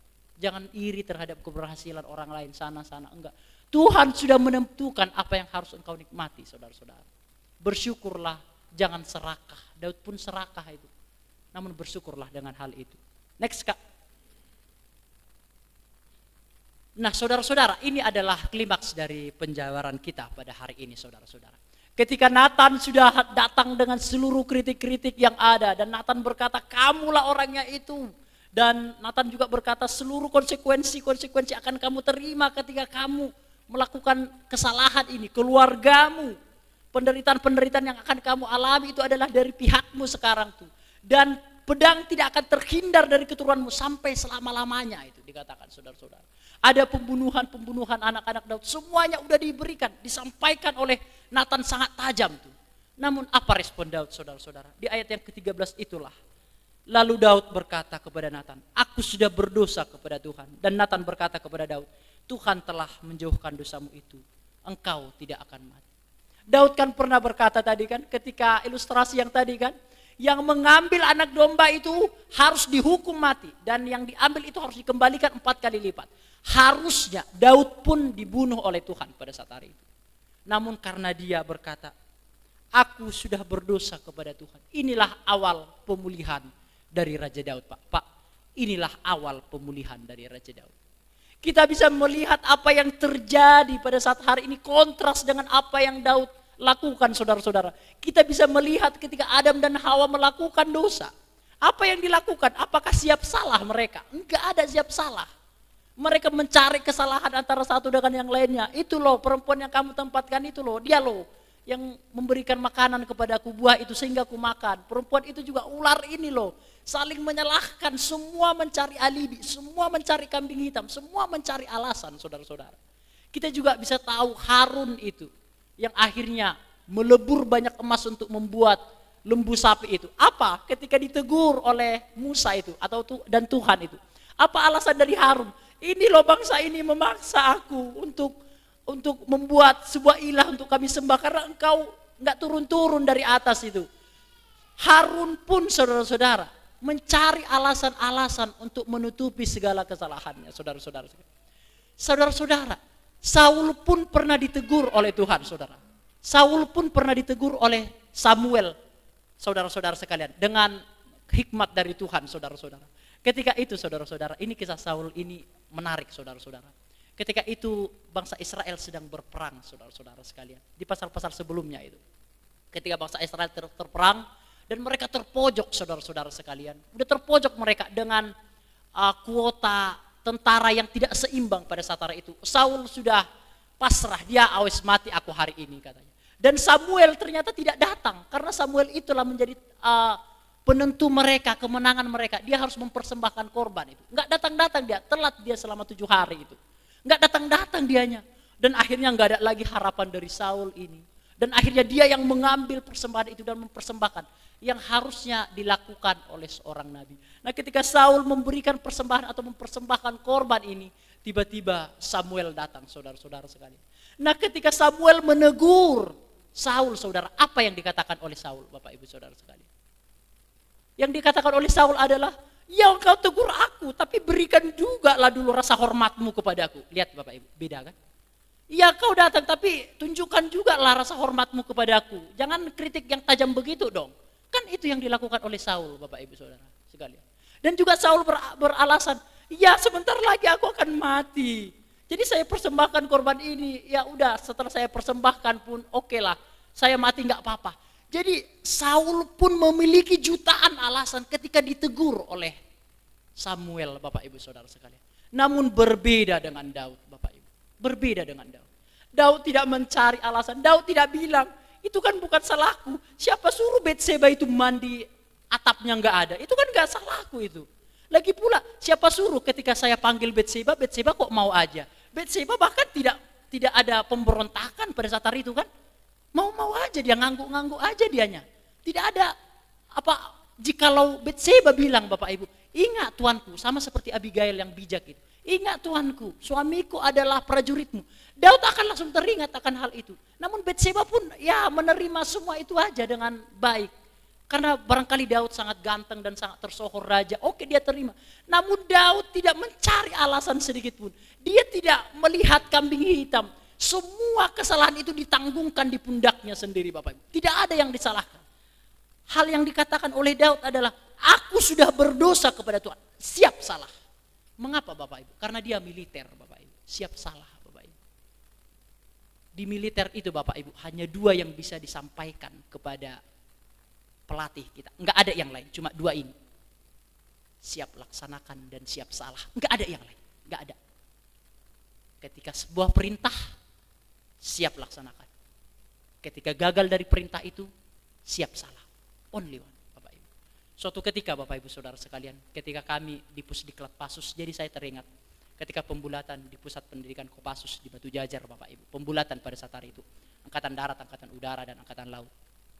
2 minggu sebelum kami dilantik, Bapak Ibu Saudara sekalian. Ketika sampai di sana Bapak Ibu, karena dari tempat Pusdiklat Pasgat ke Pusdiklat Pasus itu kira-kira perjalanan 2 jam, perjalanan jauhnya saudara-saudara. Kami naik mobil biasa, mobil taktikal itu Bapak Ibu, yang untuk mengangkut para TNI itu. Kami berjejer itu banyak, ada 300, 400, sampai di Pusdiklat Pasus Bapak Ibu. Kami turunkan ransel kan banyak Bapak Ibu ya, ransel banyak. Ransel itu kan dimasukkan semuanya ke mobil itu kan, all diesel pada saat itu. Akhirnya karena saya Danton Bapak Ibu, komandan peleton, akhirnya anak-anak itu semuanya saya suruh turun. Setelah itu mereka turun, saya lempar tasnya, langsung baris. Karena udah masuk di Pusdiklat yang berbeda kita ini, Angkatan Darat, abang kita ini. Turun, saya lempar tasnya, mereka langsung lari, saya lempar tasnya, mereka langsung lari sambil bawa senjata. Dan saya yang terakhir Bapak Ibu Saudara ya, kan saya yang terakhir, karena saya kan menolongin mereka, turunin tas-tasnya kan. Saya yang terakhir ambil tas, ambil senjata, turun saya, nuhun sewu, langsung komando pasukan khusus itu yang langsung bilang sama saya, bajingan kamu, udah habis saya, tap, wes, udah pecah-pecah bibir. Apa Bapak Ibu? Saya coba bilang, siap salah pelatih, only one. Apakah saya bisa alasan, aku nolongin loh, enggak ada. Semakin kamu kasih alasan, semakin dihajar, terbunuh kamu di situ. Udah pukuli, habis-habis dipukuli. Padahal saya Danton pada saat itu. Itulah maksudnya Bapak Ibu, siap salah Bapak Ibu. Itu yang kurang dari kita Bapak Ibu Saudara sekalian. Suatu ketika saya melihat grup yang sedang kocar-kacir itu, saling menyalahkan antara satu dengan yang lainnya. Saya cuma SMS saja, siap salah tante, lain kali kami tidak akan melakukan itu. Only one, selesai masalah. Kebanyakan kita Bapak Ibu, ketika kita salah Bapak Ibu, kita cari semua alasan untuk membenarkan kita. Namun berbeda dengan, inilah yang membuat Daud berkenan kepada Tuhan. Inilah yang membuat Tuhan melupakan kesalahan Raja Daud. Karena Raja Daud itu siap salah Bapak Ibu. Dia tidak mencari kambing hitam, walaupun dia bisa cari kambing hitam itu. Namun dia menanggung semua kesalahan di pundaknya. Iya, saya yang salah. Hanya singkat padat jelas Bapak Ibu. Suatu ketika juga Bapak Ibu, ini mungkin bagian yang terakhir. Ketika kami sedang patroli di Balai Gede. Ada yang pernah dari Bandung Bapak Ibu, ada hutan Balai Gede di Bandung kan? Hutan Balai Gede itu hutan khusus Kopasgat itu. Ada 6.000 hektar itu saudara-saudara. Khusus untuk pelatihan para komando pasukan gerak cepat saudara-saudara. Ketika kami 1 bulan di sana kurang lebih, saudara-saudara sekalian, kami harus melawan pelatih Bapak Ibu. Melawan pelatih itu, jadi patroli namanya. Ada 10 orang, 5 samping kanan, 5 samping kiri. Berbanjar Bapak Ibu, jalannya itu harus berbanjar. Nah, sampai kiri, yang kiri senjatanya ke kiri, yang kanan senjatanya ke kanan. Jadi patroli. Lawan kita adalah pelatih pada saat itu, pelatih komando. Jadi kita mau mencium jejak-jejaknya itu. Oh, ini ada ini. Ini ada musuh di sini. Karena saya Danru pada saat itu. Danru Bapak Ibu. Danru itu komandan regu pada saat itu. Nah, aku lihat ada asap ini di atas. Kan gini kan. Ini gunung-gunung kan. Kami di bawah jalan. Ada asap di atas. Disiplin tempurnya adalah kita nggak boleh menyerang musuh itu dari bawah ke atas, mati kita. Karena itu bukan disiplin tempur yang bagus. Kita harus melambung supaya kita melewati ketinggian dia dan kita harus dari tinggi ke bawah. Itu etikanya Bapak Ibu atau disiplin tempurnya. Terus ada namanya pengintai 1, pengintai 2. Saya kerahkan pengintai 1, pengintai 2. Cek di mana posisi mereka, berapa jumlah mereka. Setelah itu kembali dan kita baru atur strategi. Apakah lambung kiri, lambung kanan. Oh, oke. Mereka berangkat 2 para pengintai, namun tidak kembali. Anggota saya ini enggak kembali. Ini kisah nyata saudara-saudara. Kok belum kembali anggotaku ini? Tiba-tiba sudah ada langsung suara tembakan, duar. Memang pakai peluru hampa kami pada saat itu kan. Namun kan bahaya juga tentu peluru hampa. Tapi pelatih itu pakai peluru tajam pada saat itu. Loh kok udah ada tembakan, disiplin tempur, disiplin medan kan bukan begini. Tembakan itu harus instruksi dari danrunya. Salah ini. Akhirnya kami naiklah kembali ke atas Bapak Ibu Saudara sekalian. Dan kalau menembak itu nggak boleh teman kita di depan. Kita nembak dari sini. Kan pengintai kan di depan kan 2 kan. Walaupun tembakan kami nggak bisa nembak, nggak boleh nembak. Kan ada di depan temannya itu. Menembak itu harus semuanya mundur dulu dan bersaf, bukan berbanjar Bapak Ibu. Berbanjar itu kan lurus gini kan, bersaf itu begini. Harus gitu, digiring semuanya begini. Supaya apa? Supaya nggak ada teman yang kena terlukai. Kalau berbanjar kan, itu kan bisa dilukai kan. Akhirnya sudah ada kontak senjata lah di sana. Dar.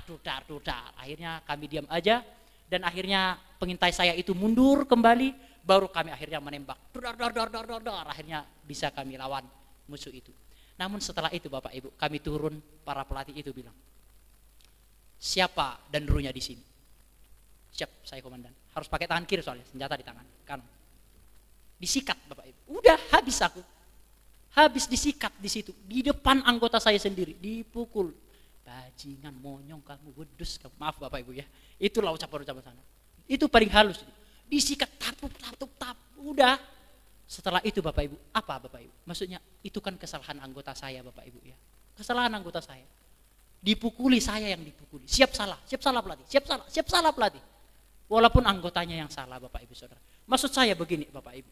Sebenarnya ada banyak alasan kita untuk tidak mengakui kesalahan. Namun sejatinya aku bersalah di hadapan Tuhan. Itulah yang menjadi peralihan dari Raja Daud berkenan kepada Tuhan. Yes, Daud memang salah. Namun kalimat inilah yang mengubahkan dia. Yang dahulunya dia harus mati Bapak Ibu. Sekarang gak mati lagi. Justru dengan kalimat inilah Daud mengalami sebuah perubahan yang sangat signifikan. Dari hal inilah Daud berubah Bapak Ibu Saudara sekalian. Dia tidak mencari alasan. Next Kak, bagian-bagian yang terakhir. Refleksi. Lalu berkatalah Daud kepada Tuhan, aku sudah berdosa kepada Tuhan. Dan Nathan berkata kepada Daud, Tuhan telah menjauhkan dosamu itu dan engkau tidak akan mati. Hanya karena kalimat ini. Next Kak, sebagai aplikasi bagi kita pada hari ini. Konklusi. Tuhan memang mengampuni segala kesalahan kita. Tapi tetap ada konsekuensi dari setiap kesalahan kita. Ingat itu Bapak Ibu. Yes. Yang kedua, Tuhan sudah menentukan apa yang harus kita nikmati di dunia ini. Jangan serakah seperti Raja Daud Bapak Ibu. Dan jangan anti terhadap teguran dari siapapun. Itu pelajaran yang bisa kita ambil. Anak kecil pun itu, orang dewasa, anak muda, semua adalah guru bagi kita. Dan yang terakhir Bapak Ibu, belajar mengakui kesalahan yang kita lakukan. Belajar siap salah Bapak Ibu. Serius, belajar siap salah. Apapun itu, siap salah. Apapun itu, siap salah. Itu tandanya pemimpin Bapak Ibu. Bapak Ibu Saudara sekalian, saya baru tahu arti kepemimpinan itu di militer Bapak Ibu. Serius, itu baru saya mengetahui, oh ternyata ini ya arti kepemimpinan itu. Teman-teman yang salah, kita yang disikat. Enggak pernah saya trouble Bapak Ibu. Tentu ini bukan ria. Enggak pernah saya trouble. Mungkin cuma sekali saya trouble. Itu karena adik saya kan mau pulang dari sini kan. Terus ada chat yang dari teman-teman. Itu adikmu mau pulang ya. Akhirnya saya pinjam handphone karena enggak boleh kan pakai handphone. Akhirnya ketika hari Minggu pada saat hari itu, saya memutuskan untuk keluar dari barisan. Untuk mampir 2 menit kok, 2 menit ke ATM. Karena hari Minggu itu kita bisa beribadah. Kita di kota hari Minggu, tapi selebihnya di hutan. Akhirnya belum masuk ke ATM, Bapak Ibu, masih di luar nunggu. Langsung pelatih bilang, sini, siapa yang suruh kamu keluar dari barisan? Akhirnya saya dihukum, masuk ke danau, berendam di sana, udahlah. Situ sampai lama di sana. Itu aja aku trouble Bapak Ibu. Selebihnya aku gak pernah trouble, tapi saya selalu ditindak karena kesalahan-kesalahan dari anggota. Namun itu yang membuat saya apa Bapak Ibu ya? Siap salah itu luar biasa Bapak Ibu. Bagaimana dengan anak-anak kita yang salah Bapak Ibu? Apakah anak kita salah itu bilang, yo kamu yang salah? Enggak, kita yang salah. Bagaimana dengan yang lain Bapak Ibu Saudara? Apakah ada kita punya pegawai salah? Kan salah tak. Enggak Bapak Ibu. Beranikah engkau bilang enggak, aku yang salah kok. Itu baru jempol Bapak. Itu baru pemimpin yang luar biasa. Engkau menanggung semua kesalahan itu di pundak. Engkau bertanggung jawab di atas kesalahan itu. Baiklah para orang tua atau siapapun yang memiliki bawahanmu yang salah Bapak Ibu. Kesalahan itu ada di pemimpinnya. Pemimpinnya yang siap salah, bukan malah memojokkan anggotanya atau anaknya, enggak bisa.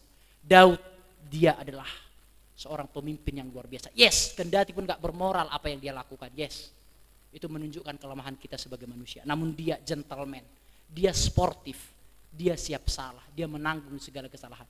Dan Bapak Ibu, inilah yang membuat Daud terangkat Bapak Ibu. Inilah yang membuat Daud berkenan di hati Tuhan Bapak Ibu. Inilah pelajaran-pelajaran yang dipelajari oleh Daud. Sehingga next ke depan, dia tidak pernah melakukan kesalahan lagi. Baca aja Bapak Ibu. Tidak pernah melakukan kesalahan lagi. Oke lah, dia menghitung para tentara. Saya tidak akan membahas itu punya poin tersendiri. Namun next, dia jauh lebih bijak. Dia jauh lebih wisdom. Dia jauh lebih hati-hati. Justru dari belajar dari kesalahan itu Bapak Ibu Saudara sekalian. Saya tidak tahu apakah kita sudah ada yang melakukan kesalahan yang besar hari ini, saya tidak tahu. Apakah kita sudah putus asa dan pengen bunuh diri hari ini dan merasa gak layak kepada Tuhan, saya tidak tahu. Namun saya ingin mengatakan satu hal kepada Bapak Ibu Saudara. Walaupun engkau melakukan kesalahan yang begitu sangat fatal, Tuhan tetap mengasihimu Bapak Ibu. No one is perfect. Tidak ada satu orang pun yang sempurna. Kita bersalah di dalam banyak hal. Kita boleh gagal dalam banyak hal. Yang tidak boleh, kita tidak boleh kehilangan harapan dengan Tuhan. Amin Bapak Ibu. Akui kesalahanmu, Tuhan akan mengangkat. Tuhan Yesus memberkati kita. Amin.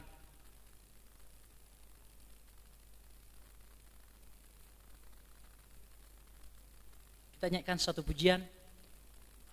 Sejauh timur dari barat, engkau membuang dosaku.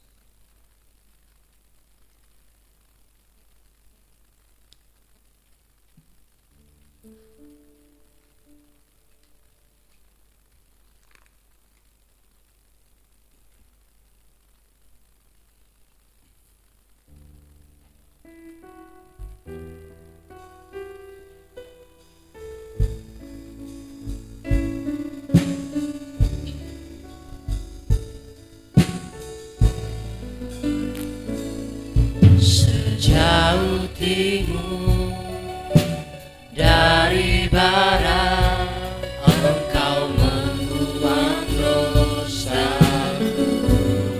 Amin. Tiada kau lihat lagi pelanggaranku.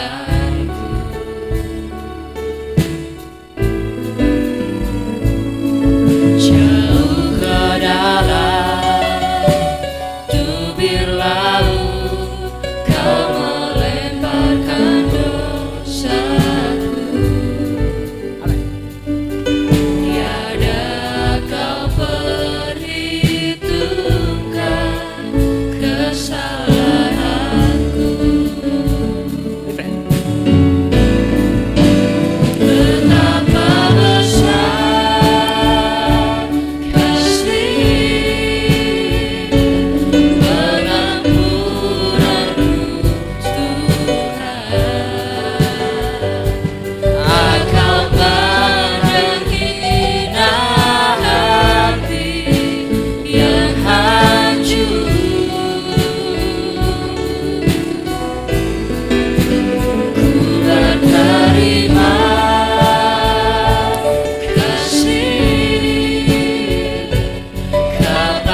Saudara, sebenarnya kita semua ini Daud kok Bapak Ibu. Ya, kalau kita mau lihat teksnya dari dalam, semua kita ini Daud kok ini, yang melakukan banyak sekali kesalahan. Hanya memang Daud kesalahannya itu diketahui, terbuka itu. Saya nggak tahu kesalahan-kesalahan kita yang tidak terbuka, yang tidak terketahui itu. Namun Bapak Ibu Saudara sekalian, belajar dari kesalahan itu, belajar mengakui kesalahan. Hanya itu Bapak Ibu, only one. Belajar mengakui kesalahan apapun itu, walaupun mungkin itu bukan kesalahan. Kau pundak di pundakmu sendiri, itu menunjukkan sportivitas dan kejentelmu terhadap kehidupan ini Bapak Ibu Saudara. Jangan lupa belajar dari banyak kesalahan. Justru itulah yang membuat kita akan Tuhan berkenan kepada kita. Amin Bapak Ibu. Mari kita bangkit berdiri bersama-sama, kita akan naikkan refrainnya kembali. Terima kasih. Betapa besar. Bapak gembala kita.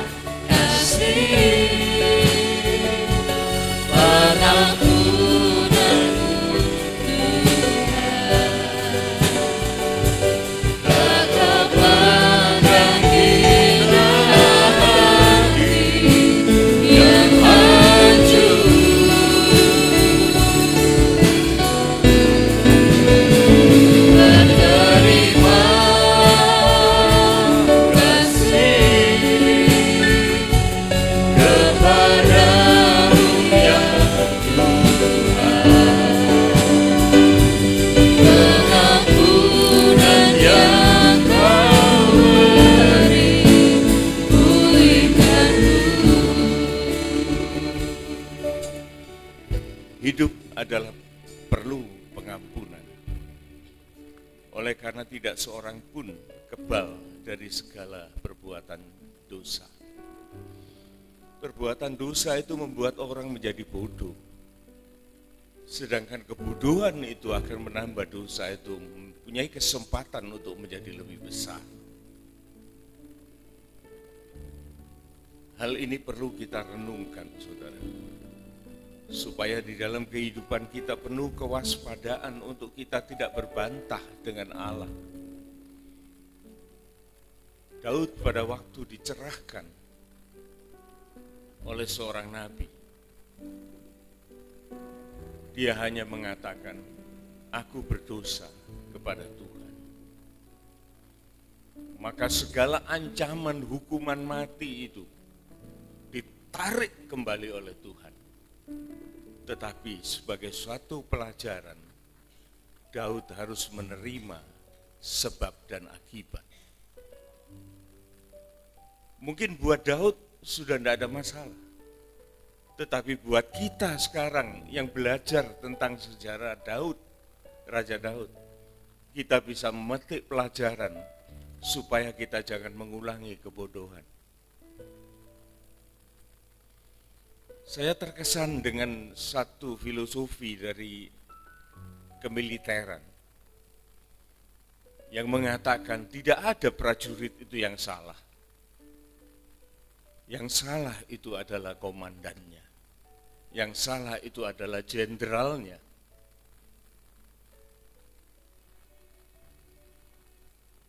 Oleh sebab itu, saudaraku, di dalam peraturan-peraturan pembangunan karakter manusia, untuk saat ini saya melihat bahwa di dalam kemiliteran itulah yang paling lengkap. Oleh karena pendidikan itu diarahkan kepada tubuh, jiwa, roh, komplit, tiga itu dikerjakan.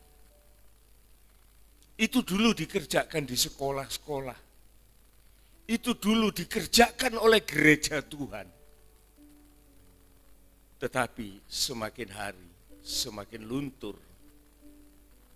Sedangkan Alkitab menegakkan filosofi tentara, atlet, dan petani yang mempunyai kedisiplinan yang tinggi. Keubahan pada kehidupan manusia, saudaraku, tidak bisa diselenggarakan hanya satu pihak, tetapi harus komplit tubuh jiwa roh kita harus dikerjakan. Mana berani sekarang ada sekolah yang menampar muridnya? Tidak berani, saudara. Oleh karena itu sudah dihapus. Pada zaman saya dulu sekolah, dari SD, SMP, di sana saya pernah menerima tamparan dari kepala sekolah oleh karena kenakalan saya. Dan itu sangat berkesan sehingga pada masa tua saya pernah ditampar oleh kepala sekolah. Saya masih ingat nama kepala sekolah itu, seorang Bruder Antonius dan seorang kepala sekolah Bapak Haji Songan. Masih ingat di dalam pikiran saya. Tetapi dengan tamparan itu, sebagaimana militer yang diceritakan oleh saudara Daud tadi, sanksi tubuh, jiwa, roh itu terpenuhi, maka keubahan itu akan cepat terjadi. Ingat loh saudaraku, gereja Tuhan itu dulu juga begitu. Sampai sekarang itu sisanya kan masih ada itu di Katolik itu.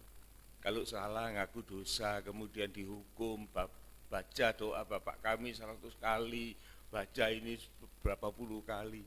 Tapi itu sudah mempan, saudaraku. Nah, sekarang bagaimana dengan pengurangan fasilitas itu? Kita harus lebih mendalami, kita belajar untuk kita bisa menghukum diri kita sendiri. Menghukum diri sendiri, saudaraku. Sehingga apa yang kita perbuat itu, kita bisa mengontrol itu tanpa lagi kita dilatih dengan satu kekasaran dari dunia ini.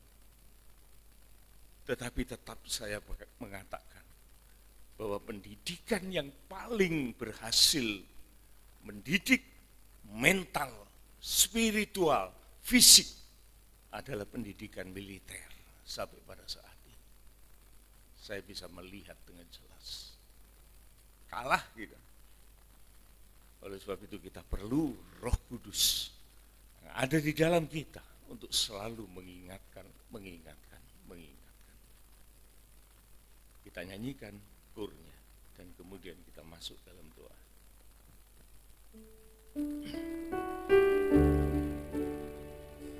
Betapa besar kasih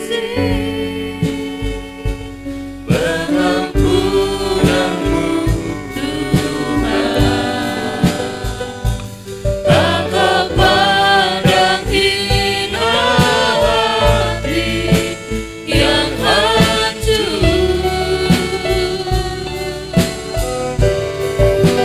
Ku menerima kasih kepadamu ya Tuhan,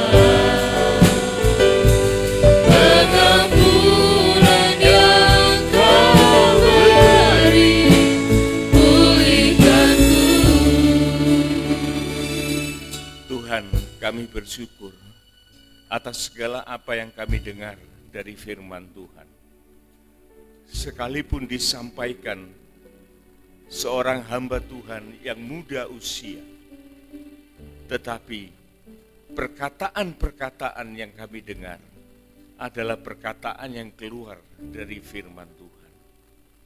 Untuk itu kami menaruh hormat Tuhan, supaya apa yang dikatakan bukan lagi itu perkataan manusia, tetapi benar-benar terambil dari firman yang dibacakan di hadapan sidang jemaat.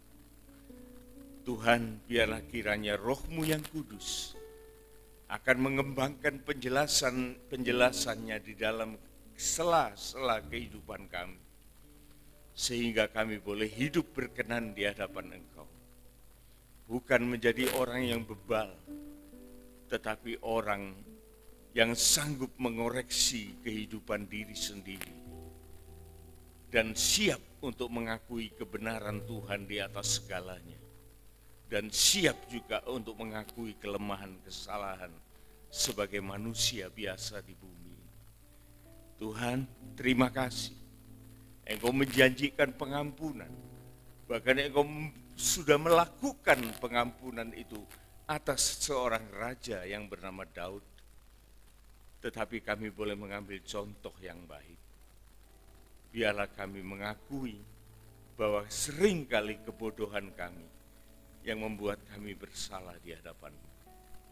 Terima kasih Tuhan, berkati hamba-Mu yang menyampaikan kebenaran firman ini, dan Engkau pakai kehidupan selanjutnya di dalam ladang Tuhan.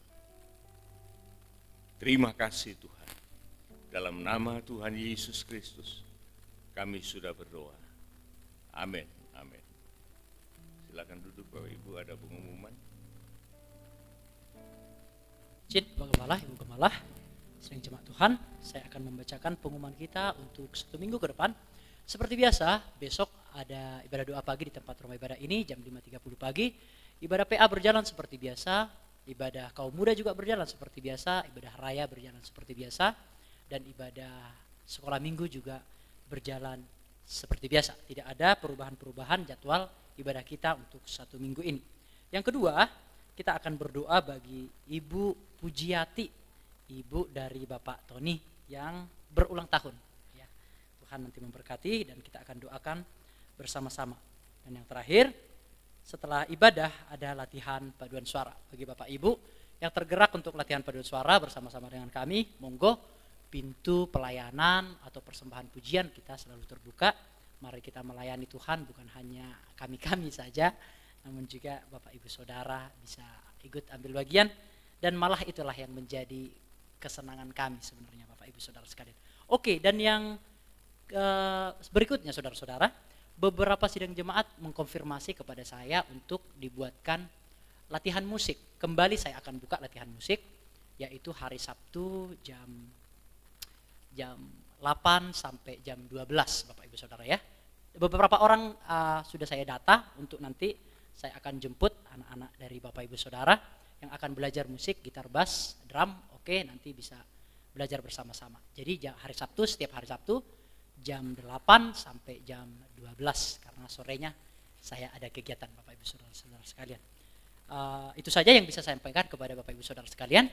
Tetap semangat, jaga kesehatan, jangan lupa selalu berdoa, dan juga jangan lupa juga selalu semangat di dalam beraktivitas. Tuhan Yesus memberkati kita. Mari kita bangkit berdiri bersama-sama. Kita akan menerima doa berkat dari Bapak Gembala kita. Kita berdoa.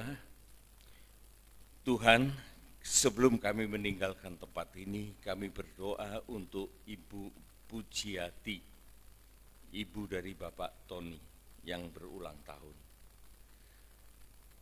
Ibu ini mengalami kebahagiaan Tuhan, bisa menemukan hari ulang tahunnya pada saat-saat yang dia boleh menikmati segala berkat Tuhan di bumi ini. Tuhan, biar kiranya Engkau tambahkan berkat kepada Ibu Pujiati, kekuatan, kesehatan, tubuh, jiwa, roh seutuhnya untuk kemuliaan nama Tuhan. Dan Engkau berkati anak-anak mereka, anak-anak dari Ibu ini Tuhan, supaya mereka semuanya boleh Engkau pakai di dalam kemuliaan. Tuhan, saatnya kami akan meninggalkan tempat ini, dan kami mohon berkat-Mu. Saudara-saudaraku yang dikasihi Tuhan, sidang jemaat milik Tuhan, terimalah segala berkat, anugerah, kasih sayang, damai sejahtera, sukacita kerajaan surga, keselamatan yang kekal, yang dilimpahkan dari Bapa, Putra, dan Roh Kudus, akan menyertai kita semua mulai dari saat ini sampai Maranatha, Tuhan Yesus datang kembali. Bahkan ditambahkan dengan berkat-berkat jasmania, untuk kita boleh juga menjadi berkat bagi sesama. Pulanglah beserta dengan segala berkat sepenuhnya yang kami mohonkan dalam nama Tuhan Yesus Kristus. Amin. Amin. Amin. Tuhan berkati.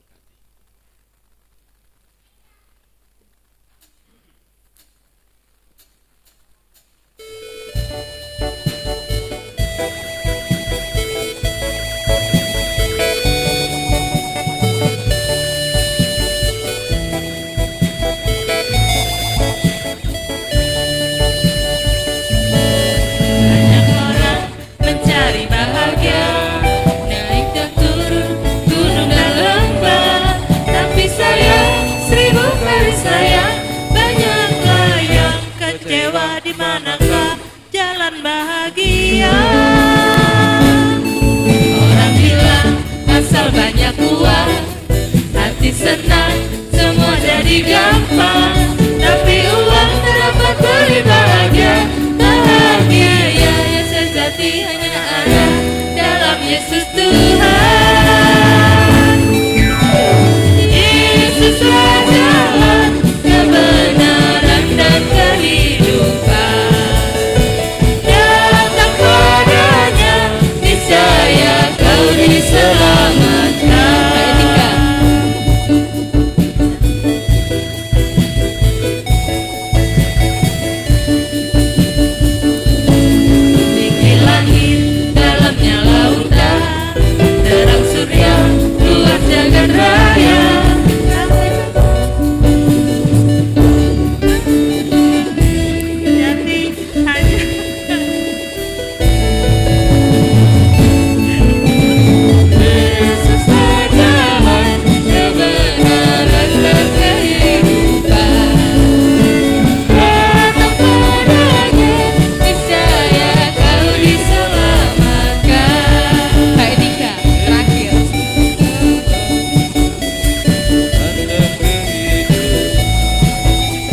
miskin kaya, yang putih, yang hitam,